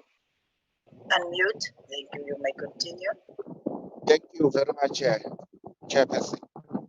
So I was still on Isibaya Samadoda as a structure which was initiated by the Department of Health, where we are focusing on discussing with the Madoda on the issues that affect women in our district. Amadoda meaning men. Men, yes. Young men to the older men, where they are empowered and also encouraged to take a responsibility of protecting our women in our district. So there is a cooperation that we are getting from Amakosa Zululand in assisting us to address Chiefs in the royal family. Chairperson, I must also allude that to the fact that in terms of the balance and the equity of having women in more senior structures within our municipalities, in our district, we are still found wanting on that one. Like for instance, in my district, we have 4 senior managers. In those 4 senior managers, only 1 woman is part of the senior management. And we take that one as a serious challenge that still need to be addressed by ourselves. And we have committed that issue. It is a priority working with all municipalities to ensure that women are given an opportunity to lead the strategic and the senior position in our municipalities, because that one was identified to be the gap that affects us. Then on the issues of gender-based violence, in terms of the statistics that we are receiving all the time through DDM from the SAPS, we still have cases of rape, and we still have cases of women being abused. With the MEC champion, we have had an engagement with the SAPS, especially in those identified problematic areas. Number 1, which is leading, is Ezakheni, area under Alfred Duma municipalities in terms of the statistics, followed by the Ladysmith. And we have had sessions with the SAPS councillors, mayors in those respective areas to try and work on those. We have had campaigns where we're engaging various communities about the issues of gender-based violence in our district. It's still one of those problematic areas and issues that we are faced with in our district. Another issue which we also share the same sentiment with Umzinyati is the issue of agriculture. Since our district is mostly rural, women have not as yet occupied that sector in terms of leading than working on farms which are mostly owned by the white commercial farmers. We are working, trying to penetrate that area of ensuring that women are being empowered to also to have a stake in the agriculture sector other than working as farm workers.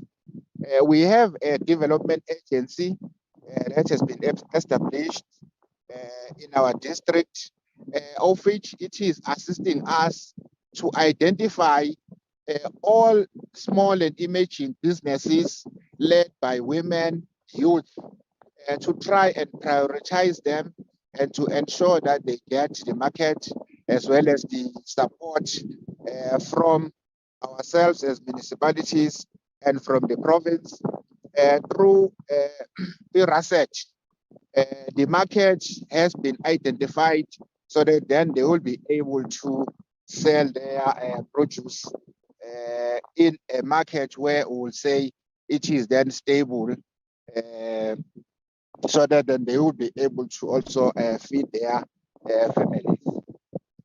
Chairperson, I must also indicate that in terms of the infrastructure development, it still affects us a great deal because when you go into the deep rural areas, we don't have water infrastructure.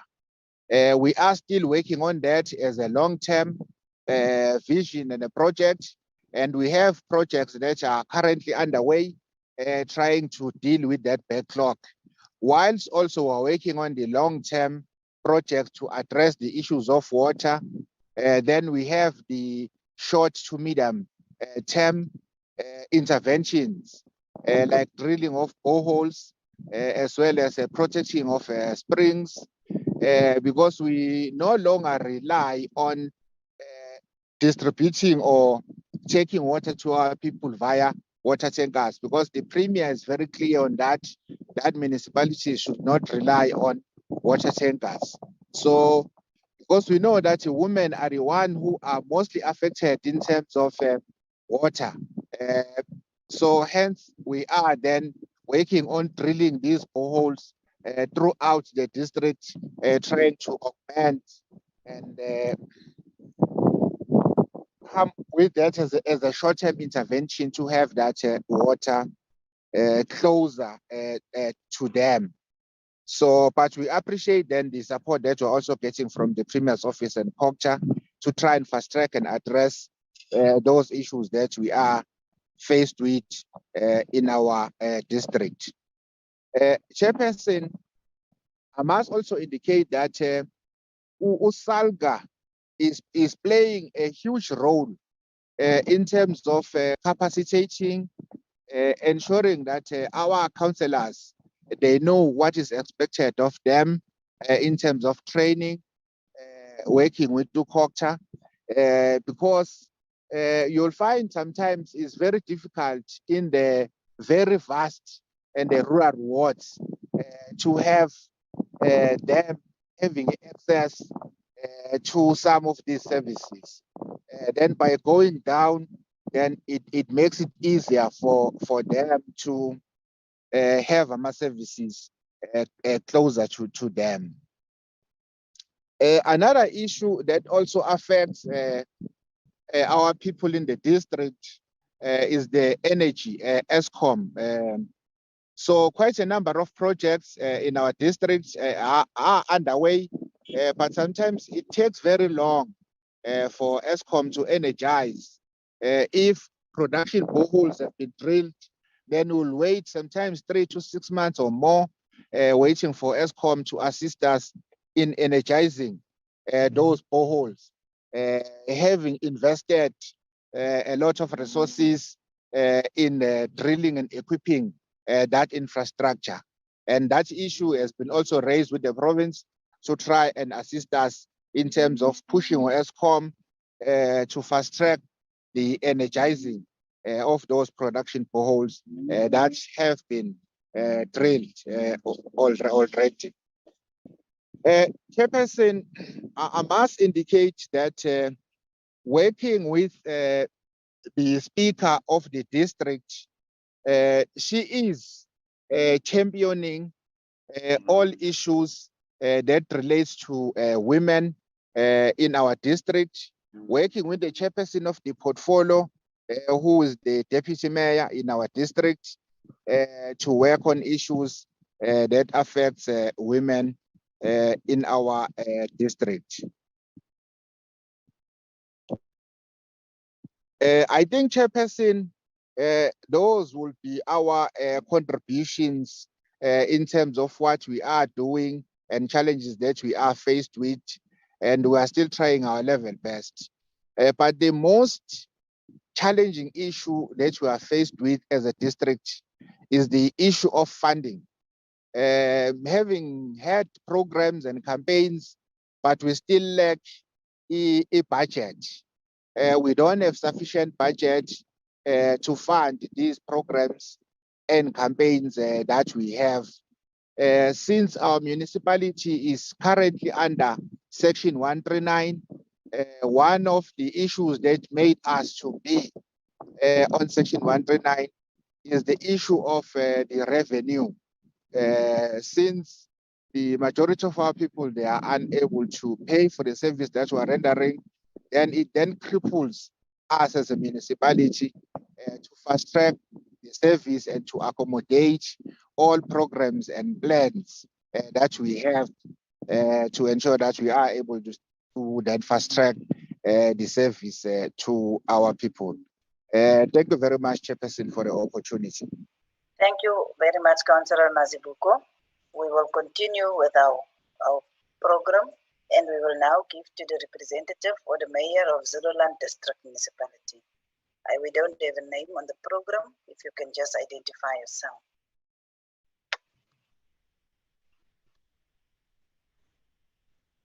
Good morning, Deputy Chairperson of the NCOP. Good morning.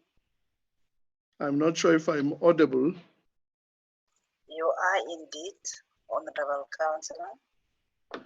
My name is Thulasizwe Buthelezi. I'm the mayor of Zululand District Municipality. We have emailed our presentation to the email address that was supplied. And I'm hoping maybe it will be made available to the meeting.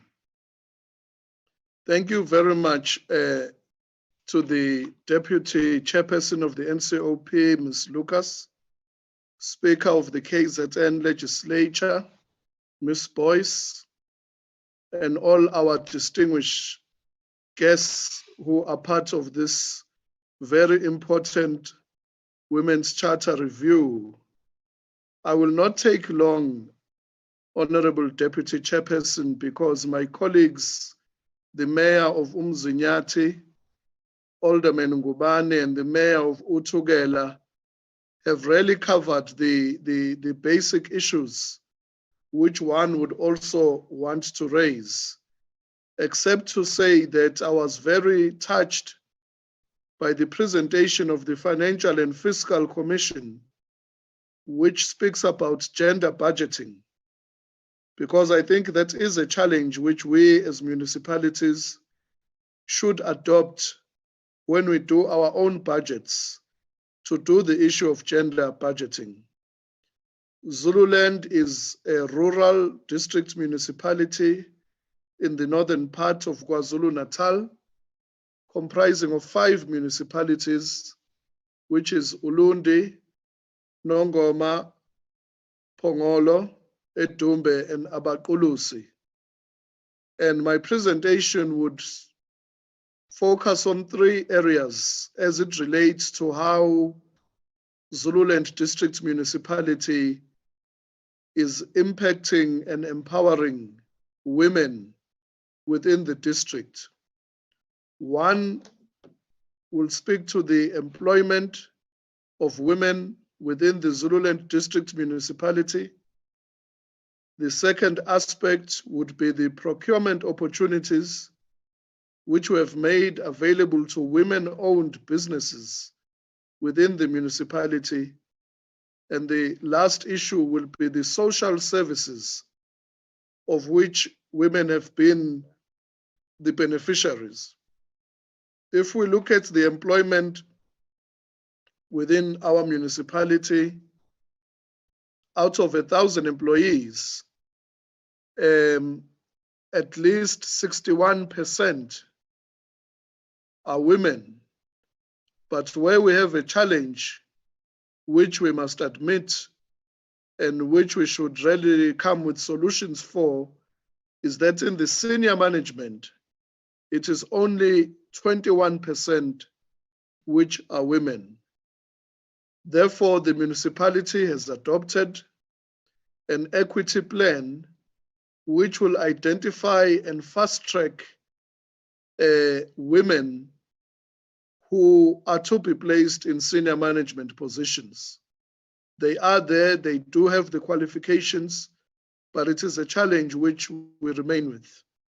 If you look at the procurement opportunities, out of a spend of close to 400 million in projects, which the Zululand District Municipality has undertaken in the past financial year, 35% has gone to women-owned enterprises. As EXCO, we have put a target for ourselves that in the next financial year, which is starting in July, we should have a target of at least 50% of all the procurement spend that goes to women-owned enterprises. We have, in our experience, found that women-owned enterprises tend to employ more people on the projects, and they tend to employ more subcontractors. In other words, the impact of employing women-owned enterprises reaches more families. If you look at social services, in terms of the vouchers we have been distributing, especially around COVID-19, if you look at the EPWP poverty relief programs, 72% of the beneficiaries of our social services are women and women-headed households. In the past year, we have distributed 5,200 vouchers, and the majority of those vouchers reached the women. Currently, we have just concluded employing 342 EPWPs, of which 250 are women. Therefore, the challenge remains that in our municipalities, women are always seen as people who must receive welfare aid, whereas we should be putting women at the forefront of local economic development and at the forefront of our enterprise development. If we move to governance, out of 36 councillors, we have 64% of our councillors which are women. The deputy mayor is a woman, and all the issues of gender-based activities are located in the office of the mayor because we have given them a high priority which should enjoy political and financial support. The flagship program of our municipality is our agricultural support program, which we are rolling out in partnership with the University of KwaZulu-Natal. As we speak this morning, there is a young lady, Ms. Nomcebo Zungu, from Ulundi, where the municipality is plowing 20 hectares of land which she owns, and she is busy planting maize and beans. As the municipality, we have made available the tractor, we have made available the seeds, and we have also given her the support to ensure that her agricultural enterprise becomes a thriving success. We have seen that out of the 1,600 hectares that we have plowed, 1,140 of those hectares plowed are projects that are run by women, and the majority of them are young women. Therefore, as a municipality, we have decided to put more resources in the agricultural support program, where we have seen quite a number of young women who are coming out and using the land to make it commercially viable. In this respect, we would appreciate the assistance of Parliament in bringing closer the Department of Agriculture to see how we can better assist and better equip the rural women who do have land, but who have a challenge with regards to the implements of working the land. Finally, Deputy Chairperson, honorable members, distinguished guests, as the Water Services Authority, women bear the brunt of the lack of access to water and the backlog of water and sanitation that prevails in our district. As the Zululand District Municipality, we are the leading district in KwaZulu-Natal in providing access to water, because in terms of the municipal infrastructure grant, we have spent already 72%, and that is the leading district in KwaZulu-Natal out of 11 districts. In terms of the regional bulk infrastructure grant and the water services infrastructure grant, we're also the leading district in the province, having spent already more than 80% of the funds that have been allocated to us by the Department of Water and Sanitation. It therefore goes without saying, honorable members, Deputy Chairperson, that women remain the backbone of our policy making. They remain the backbone of our economy as a district, but more importantly, they remain the backbone of our strategy going forward to say, how can we learn from our colleagues in other district municipalities, and how can we learn from our colleagues in the province and in national to better enhance the programs that we are doing for women and to access more resources for the more than 1 million women which comprise the population of Zululand, but who have been forced to lead their families, especially in this time of the pandemic, but who remain resilient and who remain hopeful that through the interventions of our district municipality, they can better their lives and the lives of their families.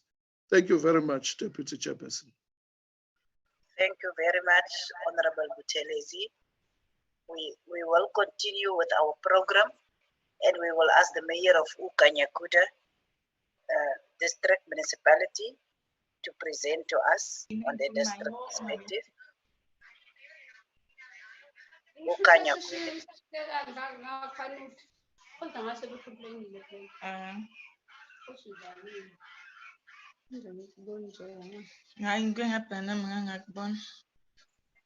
we have the representative or the mayor from Okayakude?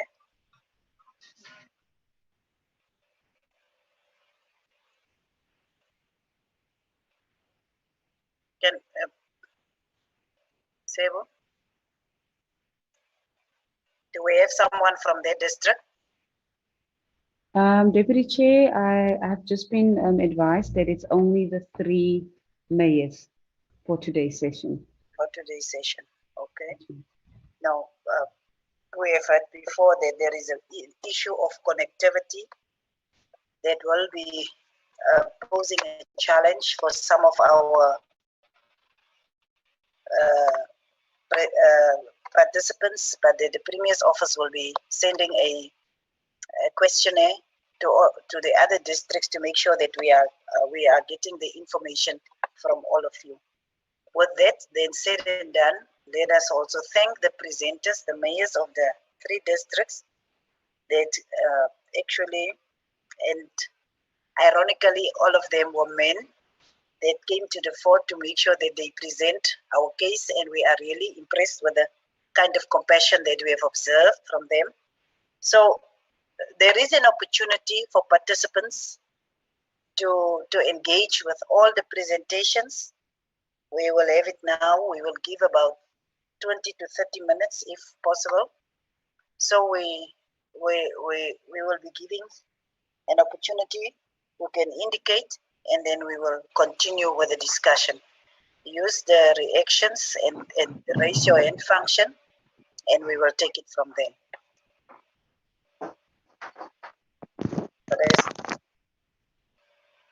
Yes. If you don't have the ratio, we must just be careful so that we don't shout on one another. So, yes, Irene. Irene. Thank you very much, Chair. I'd like to thank everybody for the very informative and interesting presentations today. And then I would just like to make a suggestion that every single municipality should have a...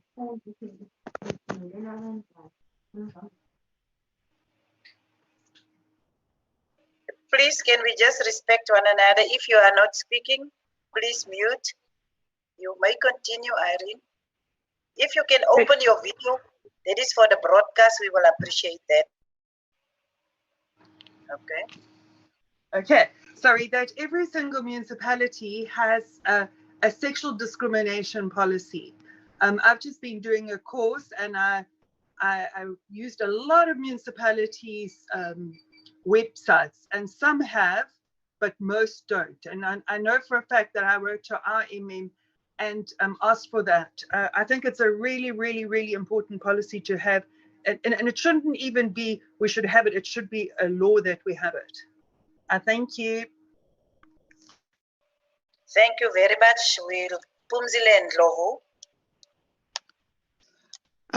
Thank you, Madam Chair, for this review meeting, and thank you for the powerful and moving presentations. I have 3 questions, and one question is about the gender-based violence and femicide strategy. I just want to find out, in terms of where the budget for that plan is allocated to, and how can we access that budget, or will it be mainstream on the gender policies at the district and the municipality level? And since the civil society has been very instrumental in contributing to those plans, how are we gonna go about that? And then the second question was that it's a comment in 2018.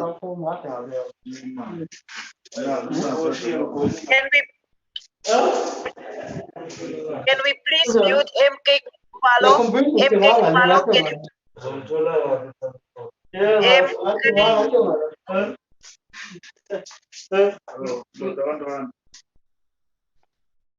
Can I continue? You may. I'm sorry for that. Someone that just unmuted and started to speak in your mouth. Sorry for that. You may continue. I'm originally from the beautiful mountains of Drakensberg in Okahlamba in Uthugela. And I heard that the Umeya Masbugo mentioned the prevalence that is still dominating of Ugutwala, which is associated to the abduction process, which is associated to the abduction of young girls through early childhood marriage. And I did a rapid assessment for the Office of the Premier on Ugutwala in that abduction process. And till today, there's been no implementation, and Ugutwala is not even legislated as an indigenous local researcher. That study is not acknowledged. Yet when the people from America or United Nations come and do the studies, those studies goes to the legislator.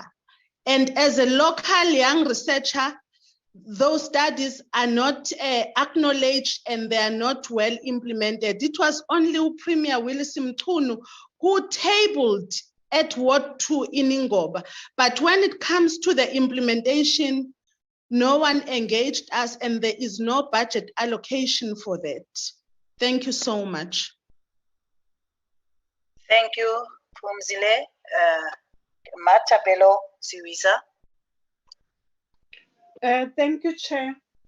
Chairperson, my question, Deputy Chair, my question is actually directed to the Mayor of Umzinyathi and the Mayor of Uthugela, because I've worked those districts for the past 3 years with deployment. So what we know about Umsinga is that Umsinga is male dominant. Like the males there are the ones that make decisions for their women most of the time. So if the mayor says that they are empowering women, how are they involving the men in Umsinga specifically to make them aware of rights of women and their equality within the community itself? Because most of the women can't do anything without the approval of their men. So you are empowering women that are going to ask for permission from their men. And then how are you making men aware that you are actually violating the rights of your women? And then the other one is Uthugela. You speak about support, you speak about programs to address these Uthwala issues, and you speak about Isbaya Samadoda and men's crawl. And I want to understand what communication has been sent out there. How is the community made aware, Ukuti, there is a Isbaya Samadoda? Who are the people that are attending Isbaya Samadoda? What support are you who are attending the men's crawl? What support are you giving to the young girls that have been exposed to Uthwala? Exposed to such production processes.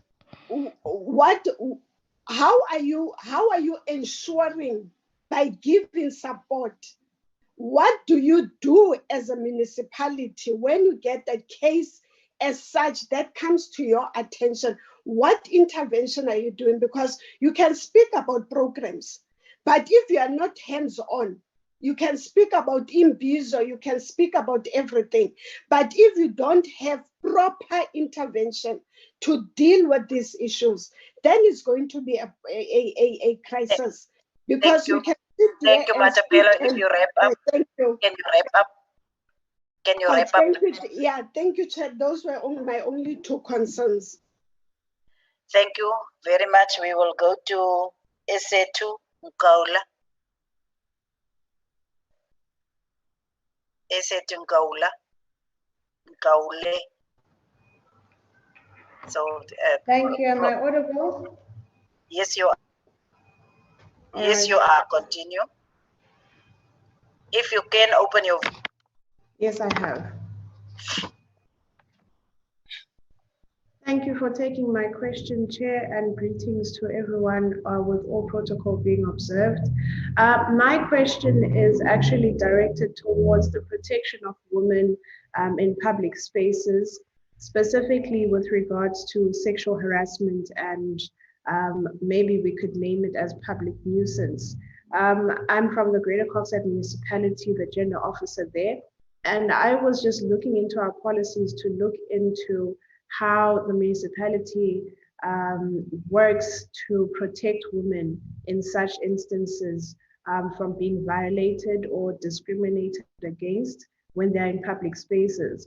So my question is really to say, how do we go about that? Because if I'm in a public space and someone is sexually harassing me and they're literally just passing by, what actions can I take to have that a person being brought to book?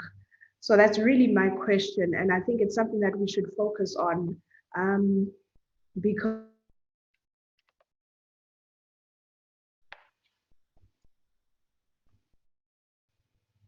Thank you. It seems as if we have lost the last part, but at least we got the question.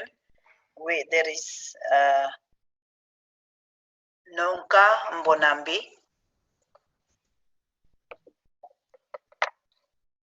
Nonka Mbonambi.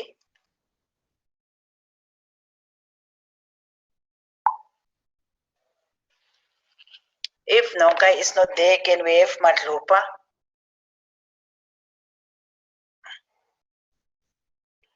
Matlopa. Thanks, Honorable Chair.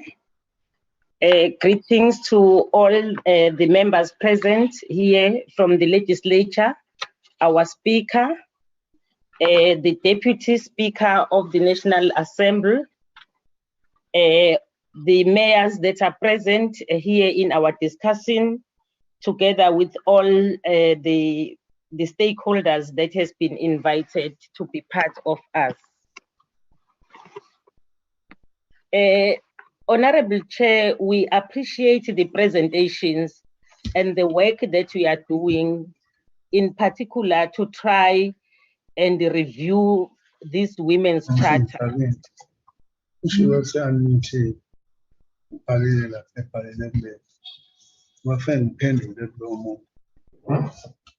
Can we request that members stay muted, please, so that we can listen to the inputs? Pungula, can you please mute? Continue the way. Yes, we appreciate all the presentation, Honorable Chair, in particular the State South Africa, because it assists all of us to look at the challenges, you know, that we are facing in each and every province, so that we can focus our resources to those challenges that we are having. We really appreciate. In particular, we have witnessed that 41.8% female households are without employment, which is a problem. I think the mayors that are here also will take into consideration of these statistics and the percentages that are given for the women that are unemployed, so that when we have our EPWP in our indigent policy, we really focus on those areas of women. Platform. You can continue. Yes, thanks, Honorable Chair. We note the progress that our government have made in regard to trying to uplift the women empowerment in our country and in our province. In our province, Honorable Chair, we have got our Speaker. I think we are fortunate that the Speaker and the Premier They are very close in working with us. I'm talking as a chairperson of Multi-Party Women's Caucus. So we are trying our best. But what we request maybe to be assisted with, in particular at a national level, we understand that there was a gender, a women's budget since 1995. It was launched. Yeah. And then in September 2017, I recall that the Multi-Party Women's Caucus at a parliament took a resolution to monitor the institutionalization of gender response planning and budgeting. But the gender response planning, budgeting, monitoring and evaluation and auditing framework, which seek to institutionalize gender mainstreaming in the state, was adopted by the cabinet in March 2019. But the challenge that we are having, we know that this particular gender response planning, budgeting, monitoring and evaluation and auditing framework has got different phases that was supposed to be implemented. Our problem is that as we are speaking today,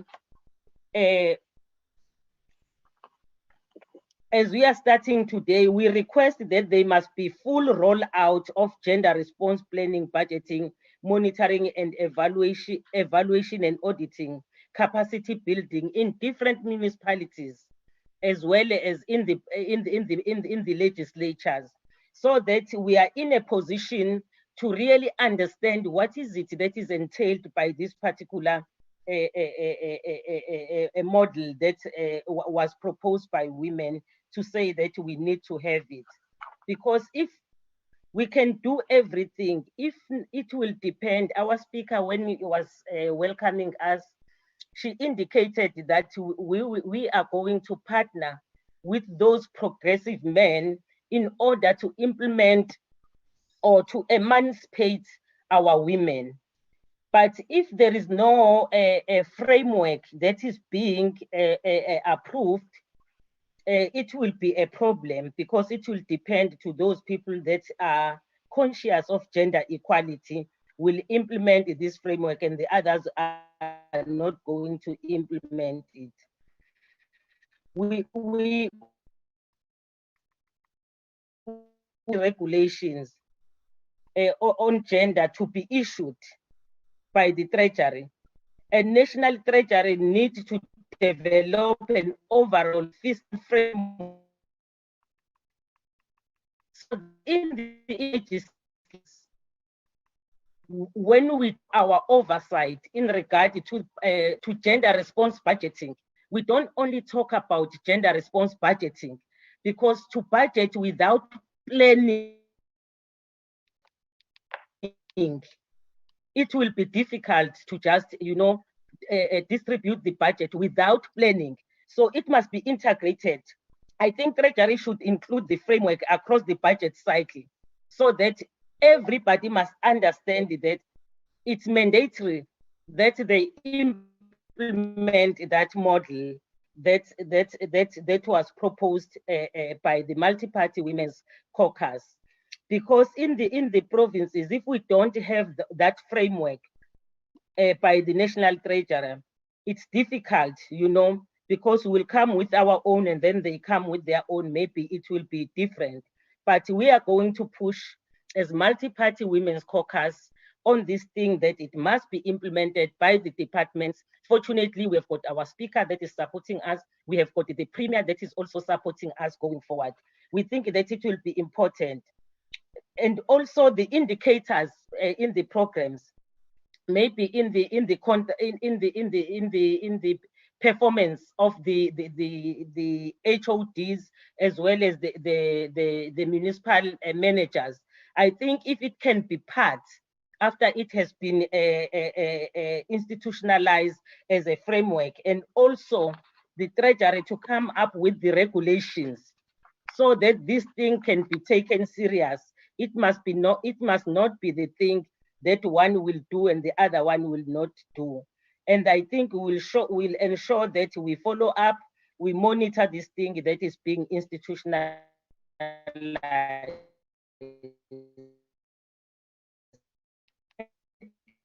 Empowerment of women.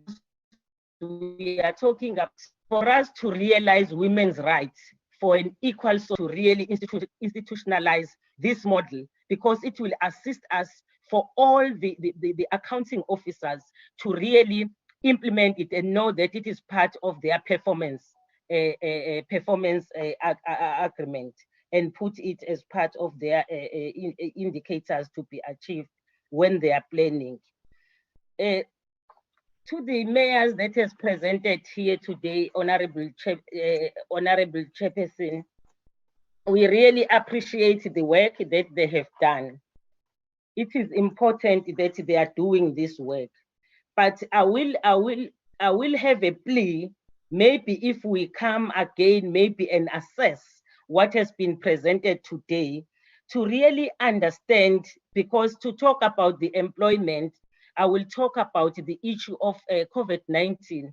COVID-19, most of the people that are in the forefront to combat it are women.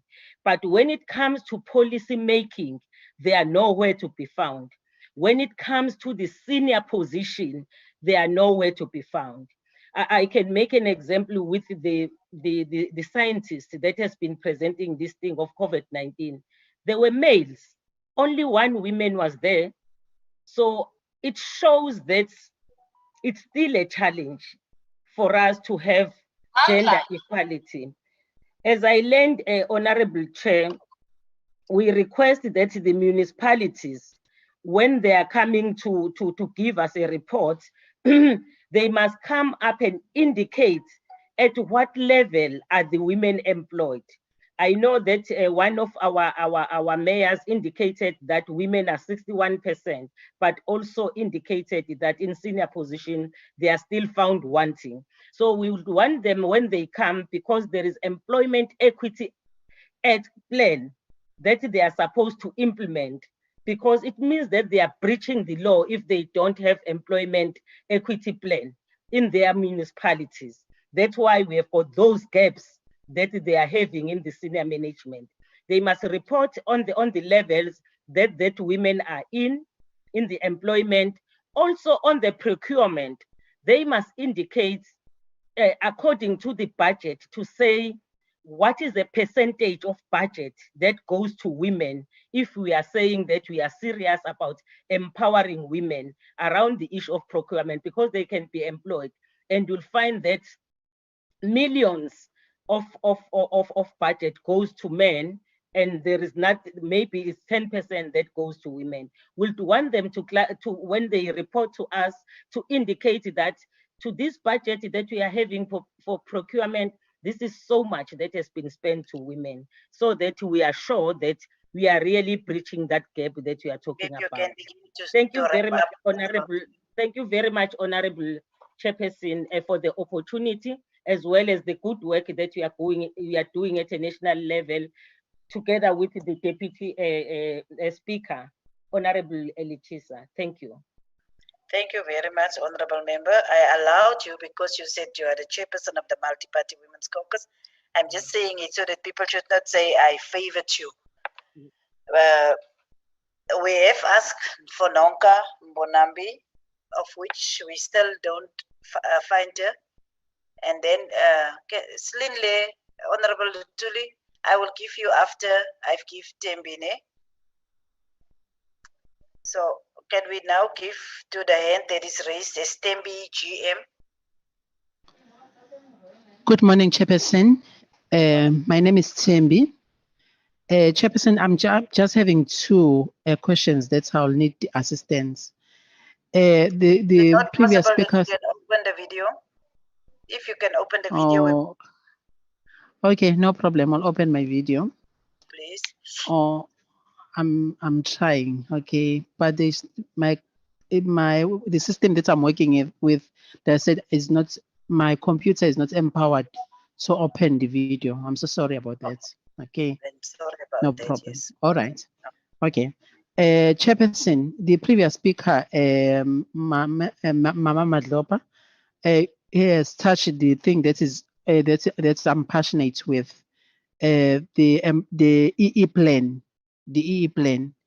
The assistant that I'm requesting from the chairperson is to assist the department with the EE plan.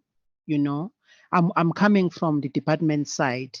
The EE plan, when they are just changing the targets to say women were not suitable, they are doing a deviation willy-nilly. They will say women were they didn't find the woman that is suitable, maybe to assist us there. And number two, the second one is for the departments where there is no gender policy. Maybe to the chair to check if in all departments are there any gender policies, especially the national departments, as maybe in the province there are national departments, but gender is not prioritized. That is my plea. Thank you, Chair. Thank you, Tembe. Before I give to Honorable Lutuli, I just want also to welcome the other members of the NCOP that are on the platform, particularly Honorable Bibi from KwaZulu-Natal, Honorable Ndongeni from the Eastern Cape, Honorable Mama Rehane from Limpopo, as well as Honorable Slindle Lutuli. She's also from KwaZulu-Natal. Lutuli, you want to make an input? Lutuli? Thank you so much, Chairperson. Thank you so much. Did you hear me when I introduced the members? Yes, I did. Was I not muted? No, you were audible. Thank you. Over to you. Long time and welcome. Thank you so much, and greetings to everyone.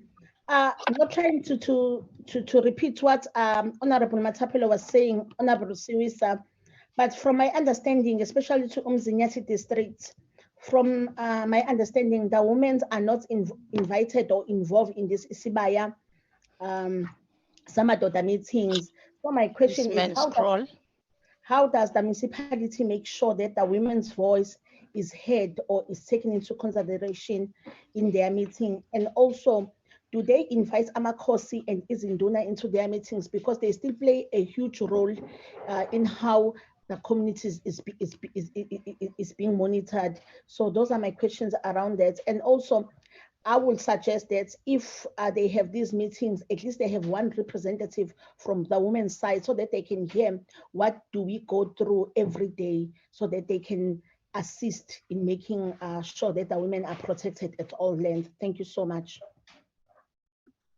Thank you, Honorable Lutuli. Is there any other person that want to make an input or ask a question before I will give to the presenters one by one to respond to the issues that they think? Irene, I'm just worried that you were the first one to speak. You were the first one to speak, and I'm just worried. I really don't want us to take people. Sorry, Chair, sorry, I made a mistake. It wasn't a sexual discrimination policy. It was a sexual harassment policy. I was listening to too much discrimination, so it's harassment. If you can just That's fine. Thank you. In any case, whilst you were speaking, I wrote sexual harassment, because I know we can make that kind of mistakes, but we know what we understood what you meant. Thank you, Chair. Samke Kumalo Samke, you may speak. Samke, so something happened to your connectivity. There was a trailer now, am I correct? Yes, Chair. Chairperson, can you hear me? Can you hear me, Chairperson? Yes. We can hear you, you may continue. Thank you very much, Chairperson.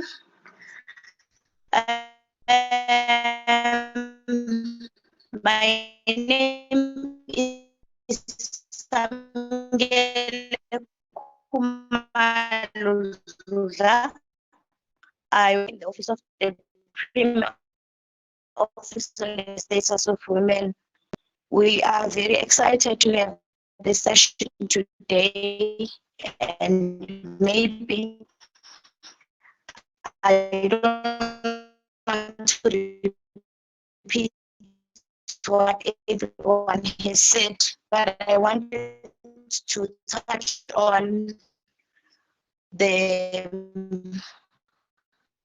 current intervention that you are doing for the youth, for the municipalities department, to be able to through the gender focal persons who are collecting. Okay, can you hear me? Okay, can you hear me, Chairperson? Your audio is a bit weak, but the quality is poor, but you may continue. Okay, sorry, Chairperson. So I was saying the challenge that we are having in the collection of the disaggregated data is that there has not been any proper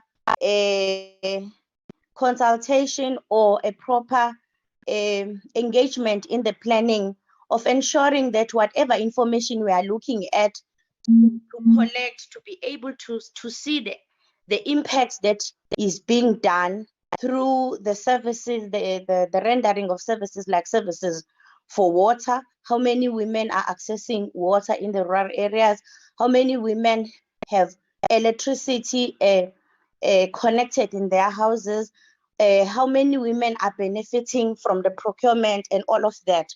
When our gender focal persons go to different department sections or through the higher powers or mainly the SCMs, we get a challenge that there is nothing that is out there that is fully structural and within the planning that make it easy for them to collect the disaggregated data. Since most of our gender focal persons are at level 7, 8, 10, 11, all of that, when they ask for such information to be collected, they always hit the wall, because there is nothing that has been put as measures to be able to, for us to collect disaggregated data and for us to be able to mainstream gender so that it's easy, so that people just don't go and knock from managers asking for information, but information is structured within a treasury or within SCMs. That is one aspect that is really dragging us down, to be able to see the impact of what is being done.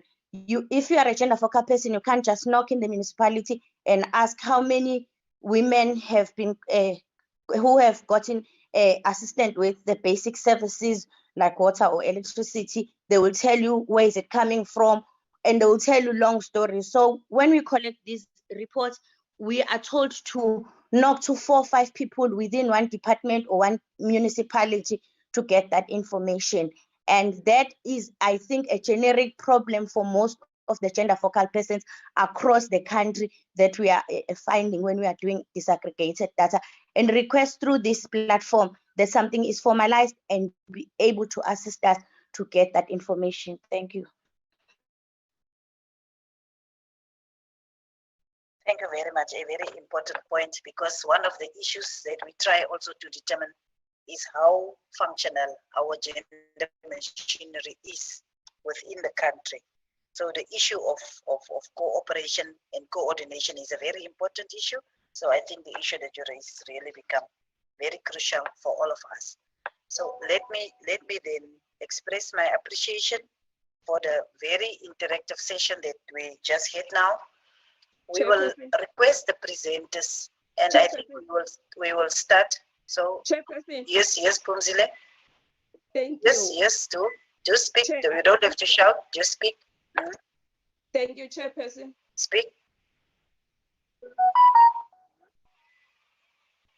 Thank you, Chair. I've requested to speak. My icon of raising my hand is not working. No, we understand. We called you, but at that stage you didn't respond. So we thought that you have a problem with connectivity. You may continue now. Okay. Thank you, Chair. Chairperson, greetings to you, Chair, and greetings to Honorable Speaker of KZN Legislature, all presenters, mayors, and all participants. My name is Pumzile Mbatacele. I'm the Chairperson of Quality of Life and Status of Women, children, youth, people with disabilities, senior citizens in KwaZulu-Natal legislature. Chairperson, we are noting all the achievement that we have achieved as women in South Africa since 1994. But Chair, there are also challenges that we are still facing, or women that are still facing. We have already mentioned the challenge of inequality, but Chair, in KZN, my colleagues and the mayors have already mentioned the issue of a culture and traditions in KwaZulu-Natal, where young women are forced to a marriage, and they are using a culture of ukutwala, of which we think it's used in a wrong way. Therefore, Chair, I am requesting that your committee should make sure that they do focus on working with traditional leaders, because it's a culture thing. And in KZN, we have traditional leaders. We should make sure that we work with traditional leaders. As Quality of Life Standing Committee, we are working with them. But it might have a weight if also the national government portfolio committees, they do work with traditional leaders, Amakosi, on this issue of ukutwalwa, because it's really oppressing women, in particular the young women in the region, in the province. The other thing, Chair, that I wanted to comment on, it's about women farm workers. Women farm workers, they are also still oppressed because they are still paid less than a minimum wage. Therefore, it is important for us, if we are talking about the empowerment of women and the liberation of women, that we also focus on them, on assisting them, the women farm workers. On issue of economy, Chair, we all agree that women are part of it, but as women, we are not there. Therefore, I'm recommending, Chair, that maybe the government must fast track the realization of equity in economy. Also, Chair, we need not to exclude women with disability. Most of the time, if we talk about women, we tend to forget those women with disability. They can do things, Chair. There are also women. On issue of gender-based violence, the stats of gender-based violence is very high in the province, but not only in the province, but also in the country. Chair, I think we need to make sure that we strengthen our justice system.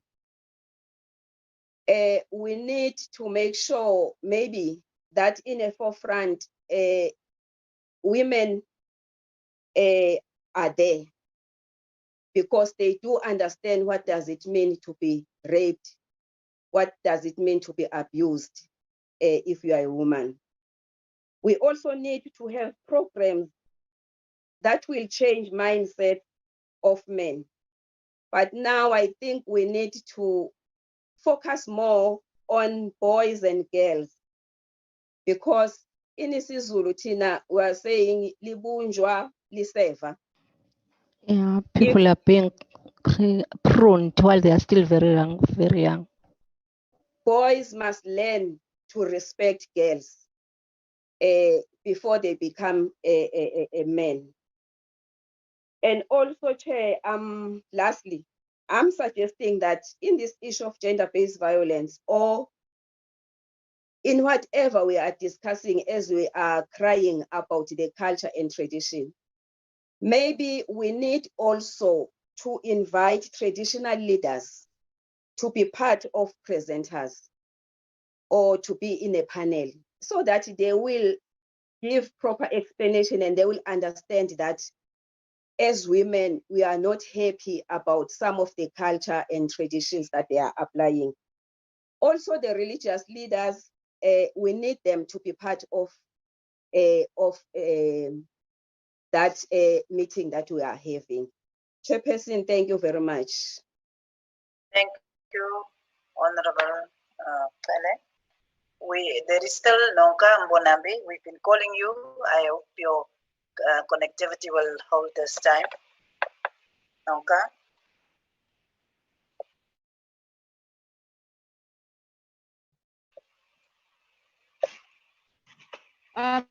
Afternoon, everyone. Am I audible? Afternoon.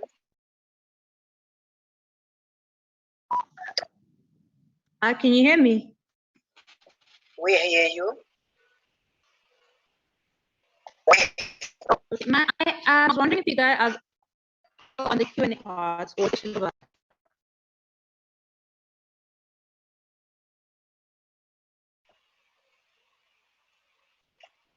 Are you there? Hello? Are you still there?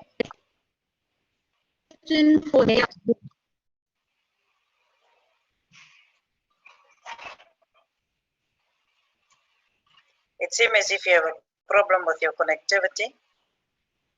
Maybe you can. Hello, Yeah, can you write your input on the chat?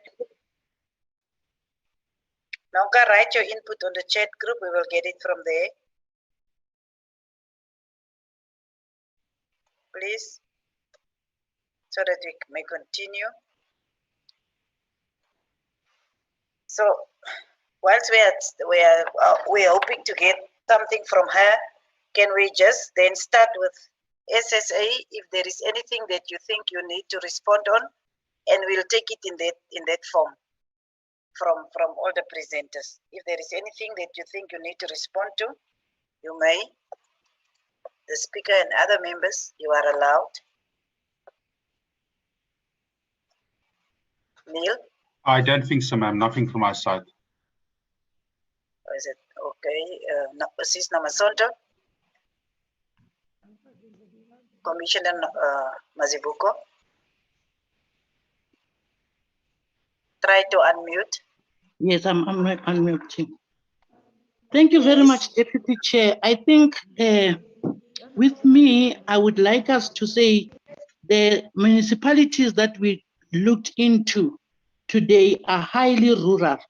The role of the traditional leaders should be very clear on how it is going to be driving the gender transformation matter, because these municipalities are very rural, and I think we should look to the issue of Bayasamadoda to assist us, because we still think that there are municipalities that are not emphasizing on certain issues of women. And then the emphasis of transformation is important of the IDP development processes that guide service delivery. It's important to us, and then to actually take into the account of the population development. And then I think the multi-purpose central stakeholder.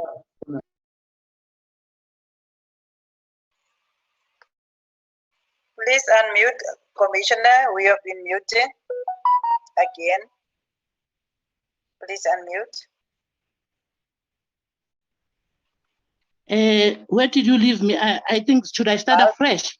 The multi-purpose stakeholder, that is where you stop.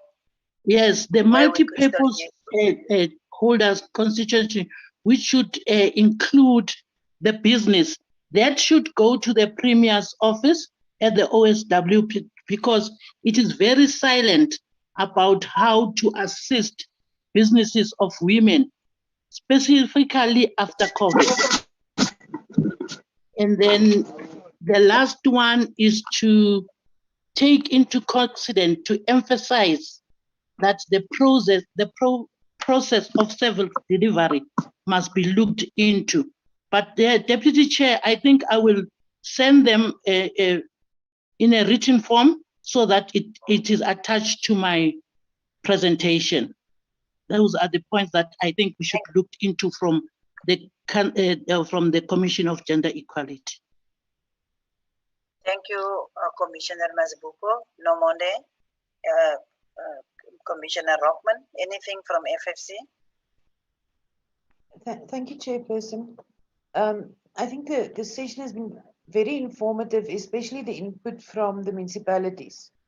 To share the experience and learn from the practical realities that our municipalities contend with on a daily basis is really informative and helps to shape also our thinking and our recommendations ultimately that we would want to make. I think as always, the challenge remains to move beyond implementation, beyond theory towards implementation. We know the challenges, but our ability to translate into practical implementation always seems to trip us up somewhere. But thank you very much for everyone's input. It's really been very informative. Thank you. Thank you very much, Commissioner Rockman. We will now go to the municipalities, and I think we will allow them as they have started. Honorable Councillor Mgubane, is there anything that you want to respond to, or that you want to highlight again? The chairperson and chairperson of the station. Yes. Mine is that which was raised by Madam Motabelo Suisa, where she spoke about in seeing a male being dominant and also not acknowledging the females or women. But I'll start by saying that I doubt whether that statement is correct, because what I've learned, even the mayor at Umsinga is a female. It's a female mayor. And as such, she is taking care of the women. And at Umsinga, they respect the women so much, because even if you go to Umsinga itself as a town, you will see at Together Ferry, most people who are business leaders are women. Even those who are widowers, and also even the daughters and whoever, you'll find out that most people who are driving vehicles there and who own properties are women. I don't know which side of the area where you come from, because even in Umsinga municipality, as far as I know, with regard to EPWP and employment opportunities, they take care of women more than any other person.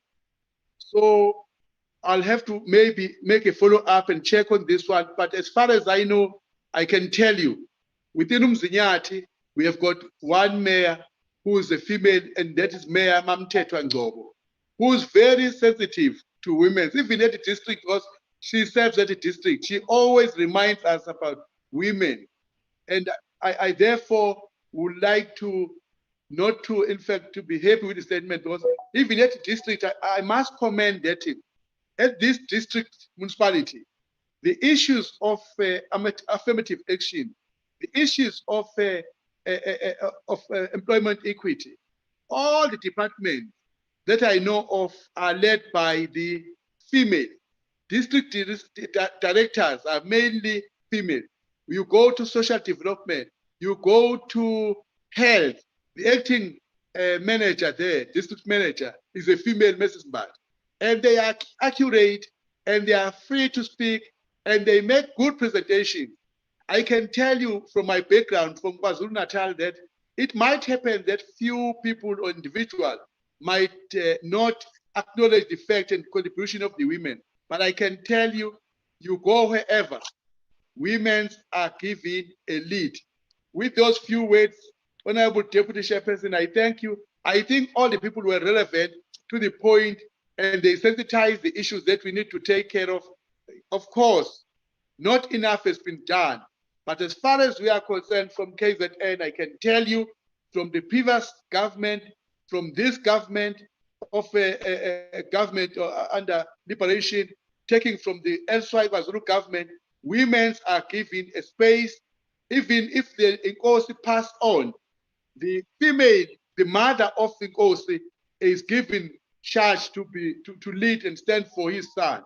So even the provincial government, I can tell you, you go to mainly all the departments. Miss Boyce can affirm to that. Even our PEC of Salga, our chairperson was no person other than Miss Mkulisi, who was a female. So here I can tell you, we love you people. We love you, Deputy Chairperson of NCOP, and we appreciate. I can tell you, know that we know in KwaZulu-Natal, siyanhlonipha, siyanthanda. Ngaphandle kwenu ngaba Beg to sikho. love you. Without you, we wouldn't be here. Impela siyabonga kakhulu Inkosi nibusise. Very Niqhube much. futhi lento Just siyenze go ize finyelele la forward ifanele doing ifike this khona. until you reach your destiny. Impela ngiyabonga kakhulu Inkosi nibusise. Indeed. Thank you very much. God bless you. Thank you very much, Councillor Ngubane. Councillor Mazibuko of Utukela. If there is anything that you want to say or to respond to, we will allow you. It's not an issue of questioning you, it's discussing how far we have progressed with regards to issues of women empowerment and gender equality. Thank you very much, Chairperson. I think I only have two issues to comment on. The first one would be Isibaya Samadoda. We have these structures in all our wards, especially in Okashamba, which is also being taken to other municipalities as well. Closer municipality to Okashamba is in Balele. There is also a portion which is also affected in terms of Ukutwalwa. So the programs and the interventions that we are having, it's a collaboration between ourselves, Amakhosi asendlunkulu, Izinduna, Leaders from the royal family, Amakhansela, the headmen, the councillors, the Department of Health. So I'm quite certain that all stakeholders are involved in championing Isibaya Samadoda. When it comes to the issues that are discussed, sometimes there are closed sessions and there are open sessions. So closed sessions, sometimes men, they will always appreciate to have a session where they can discuss issues among themselves. But there are also open sessions where women and other stakeholders are also invited to form part of the discussion, because we understand that you cannot discuss issues that affect women without women being part and involved in those discussions. So that issue is being taken care of, and women are not excluded in terms of the issues that are being discussed in those forums, Zesibaya Samadoda. And Amakhosi, they are very active, I must say, and they are leading their communities in championing these issues. Then the second issue, whom I would also like to comment on, in terms of the cases that are reported, working with the SAPS as indicated earlier, there is a section, Women Network, which is then responsible to do follow-up in terms of cases.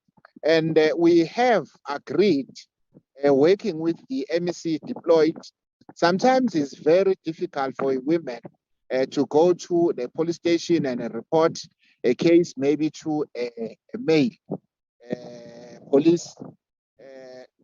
Then there is a special arrangement which are made to cater for women in addressing their concerns and issues if they would require such service. So and cases are being followed up when they are reported, but sometimes you'll always find those challenges when it comes to the justice system itself. Sometimes it takes too long for the cases to be resolved. Sometimes perpetrators, they will be arrested, then they'll be released.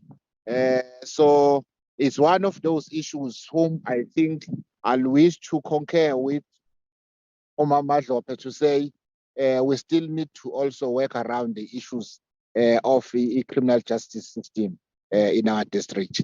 But I must say, Chairperson, that I have been empowered by the presentations made, and I have also learned from my colleagues in terms of the good practices and the other interventions that may also be considered by our district to implement so that we can then fast track and take these issues forward. Thank you very much for the opportunity, Chairperson.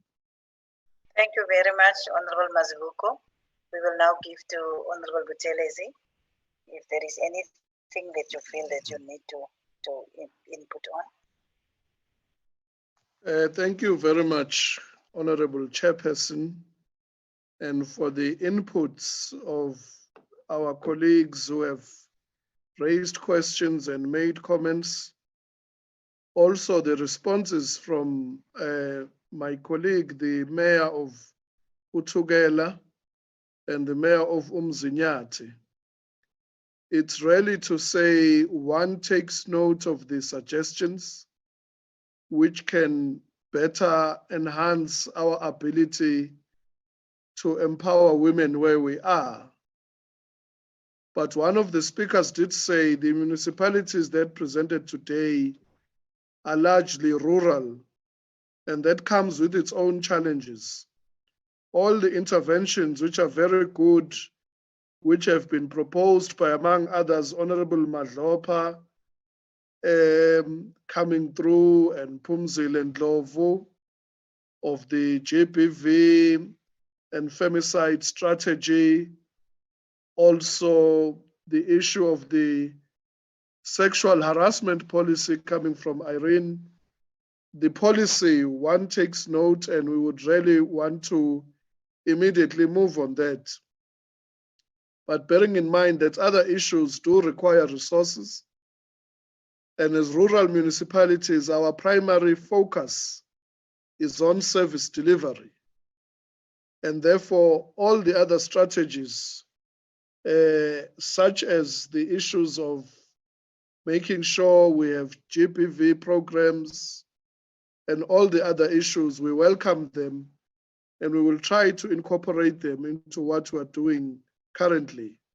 But it's really to thank you, Honorable Chairperson, on behalf of all of us who have been invited, that Parliament convenes such a platform where we can be better educated and better equipped on what we can do where we are to advance the cause of women and to ensure that we do implement sustainable programs and sustainable strategies that will have an impact on the women within our districts. Thank you very much, Chairperson. Thank you very much, Honorable Buthelezi. I think we are really grateful for the fact that we could get from a perspective of particularly overwhelmingly a rural perspective, because we have been saying it on different platforms that the one thing that is more concerning is the fact that in spite of what is happening in the country throughout with regards to legislation, policy, and also with regards to programs and projects, the fact that rural areas are still left behind is something that is very concerning. I've been listening to the mayors, and I am a deployee in the Northwest Province, and I can say that throughout the issue of water and basic services is an issue for our women and for people in the rural areas. But I also, we get a little bit encouraged by the fact that you can hear the effort that is there from the side of the district municipalities, particularly in KwaZulu-Natal, but also for the cooperation that is existing between the provincial government and the local sphere of government, which means the district development model in KwaZulu-Natal might be one of the issues that might work very well, since there is already a sense of intergovernmental relations that we observe. And in that context, we know for a fact in rural areas, we still have the patriarchal system, and particularly something that have been raised, the issue of ukutwala and other cultural practices that is still experienced by us as women as discriminatory.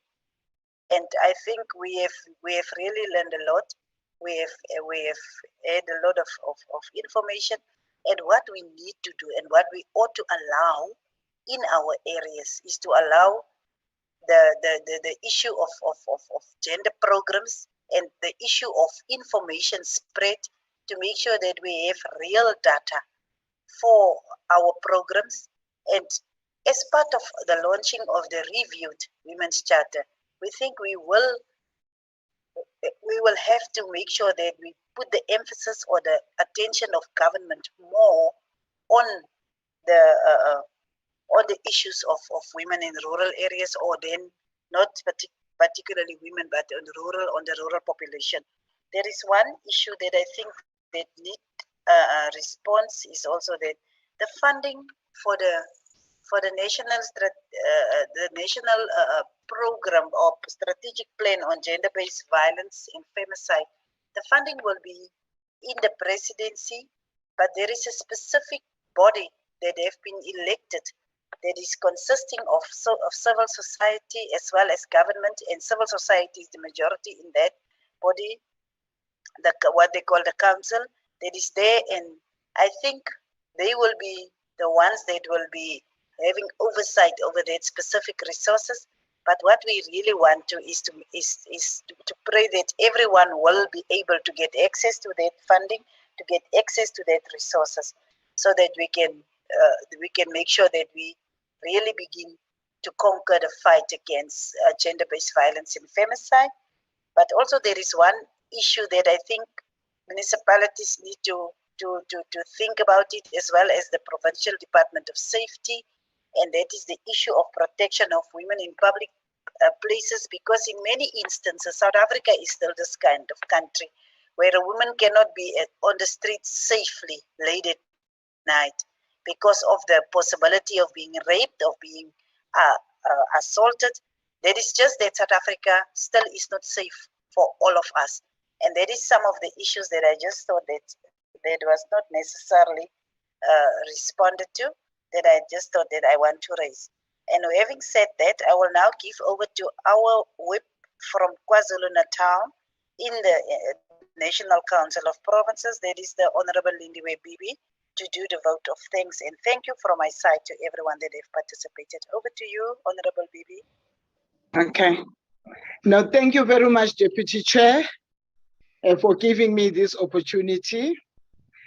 And I would like to greet you, Deputy Chair of the NCOP, and also Deputy Speaker of the National Assembly, Honorable Tenodi, on his absentia, and also Honorable Speaker of the Legislature, Honorable Boyce, the MPs present and the MPLs present, and all the mayors that are present, and also the guests that are invited in this program. On behalf of Parliament, I would say thank you very much for your inputs that you have tabled to us today, and also talking about the state of gender transformation, of which this is very important. And I'm very glad that this program, from the Parliament, and has been rotating into all provinces. And we are glad that you came to KZN, especially in the deep rurals, whereby they don't have this opportunity actually.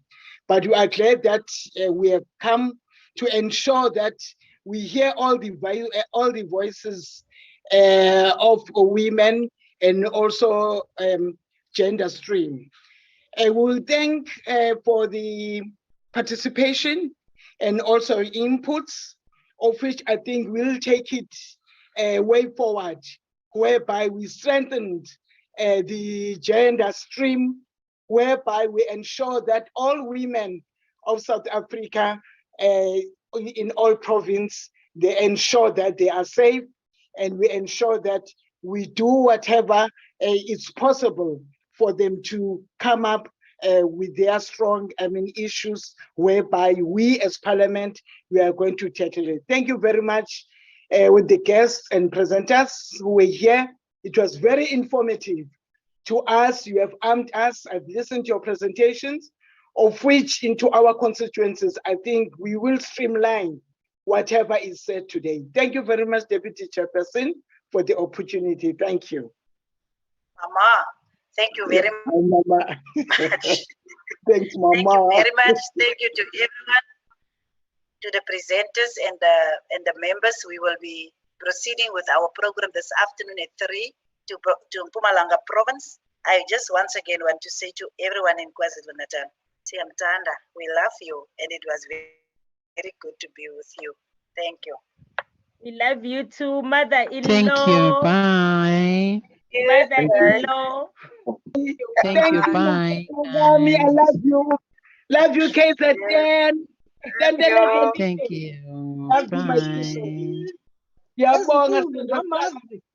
yeah, Mama. Mamazi. Enkulu. Engasoze zabula. Asoze zabula. Thank you so much. I'm so glad to see you guys. Thank you so much, KZN. We miss you. We miss you too, Lavi. Awusemhle. Ngiphephethe ulwandle lwaseKapa, uyazi.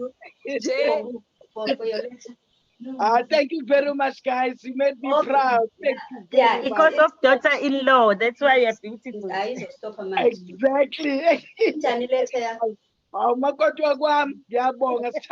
Thank you so much. Thank you, guys.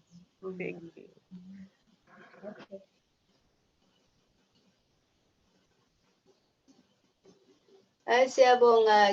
Mama. God bless you. Thank you very much. It was interesting. It was nice. Bye-bye. Action. Thank you, ladies.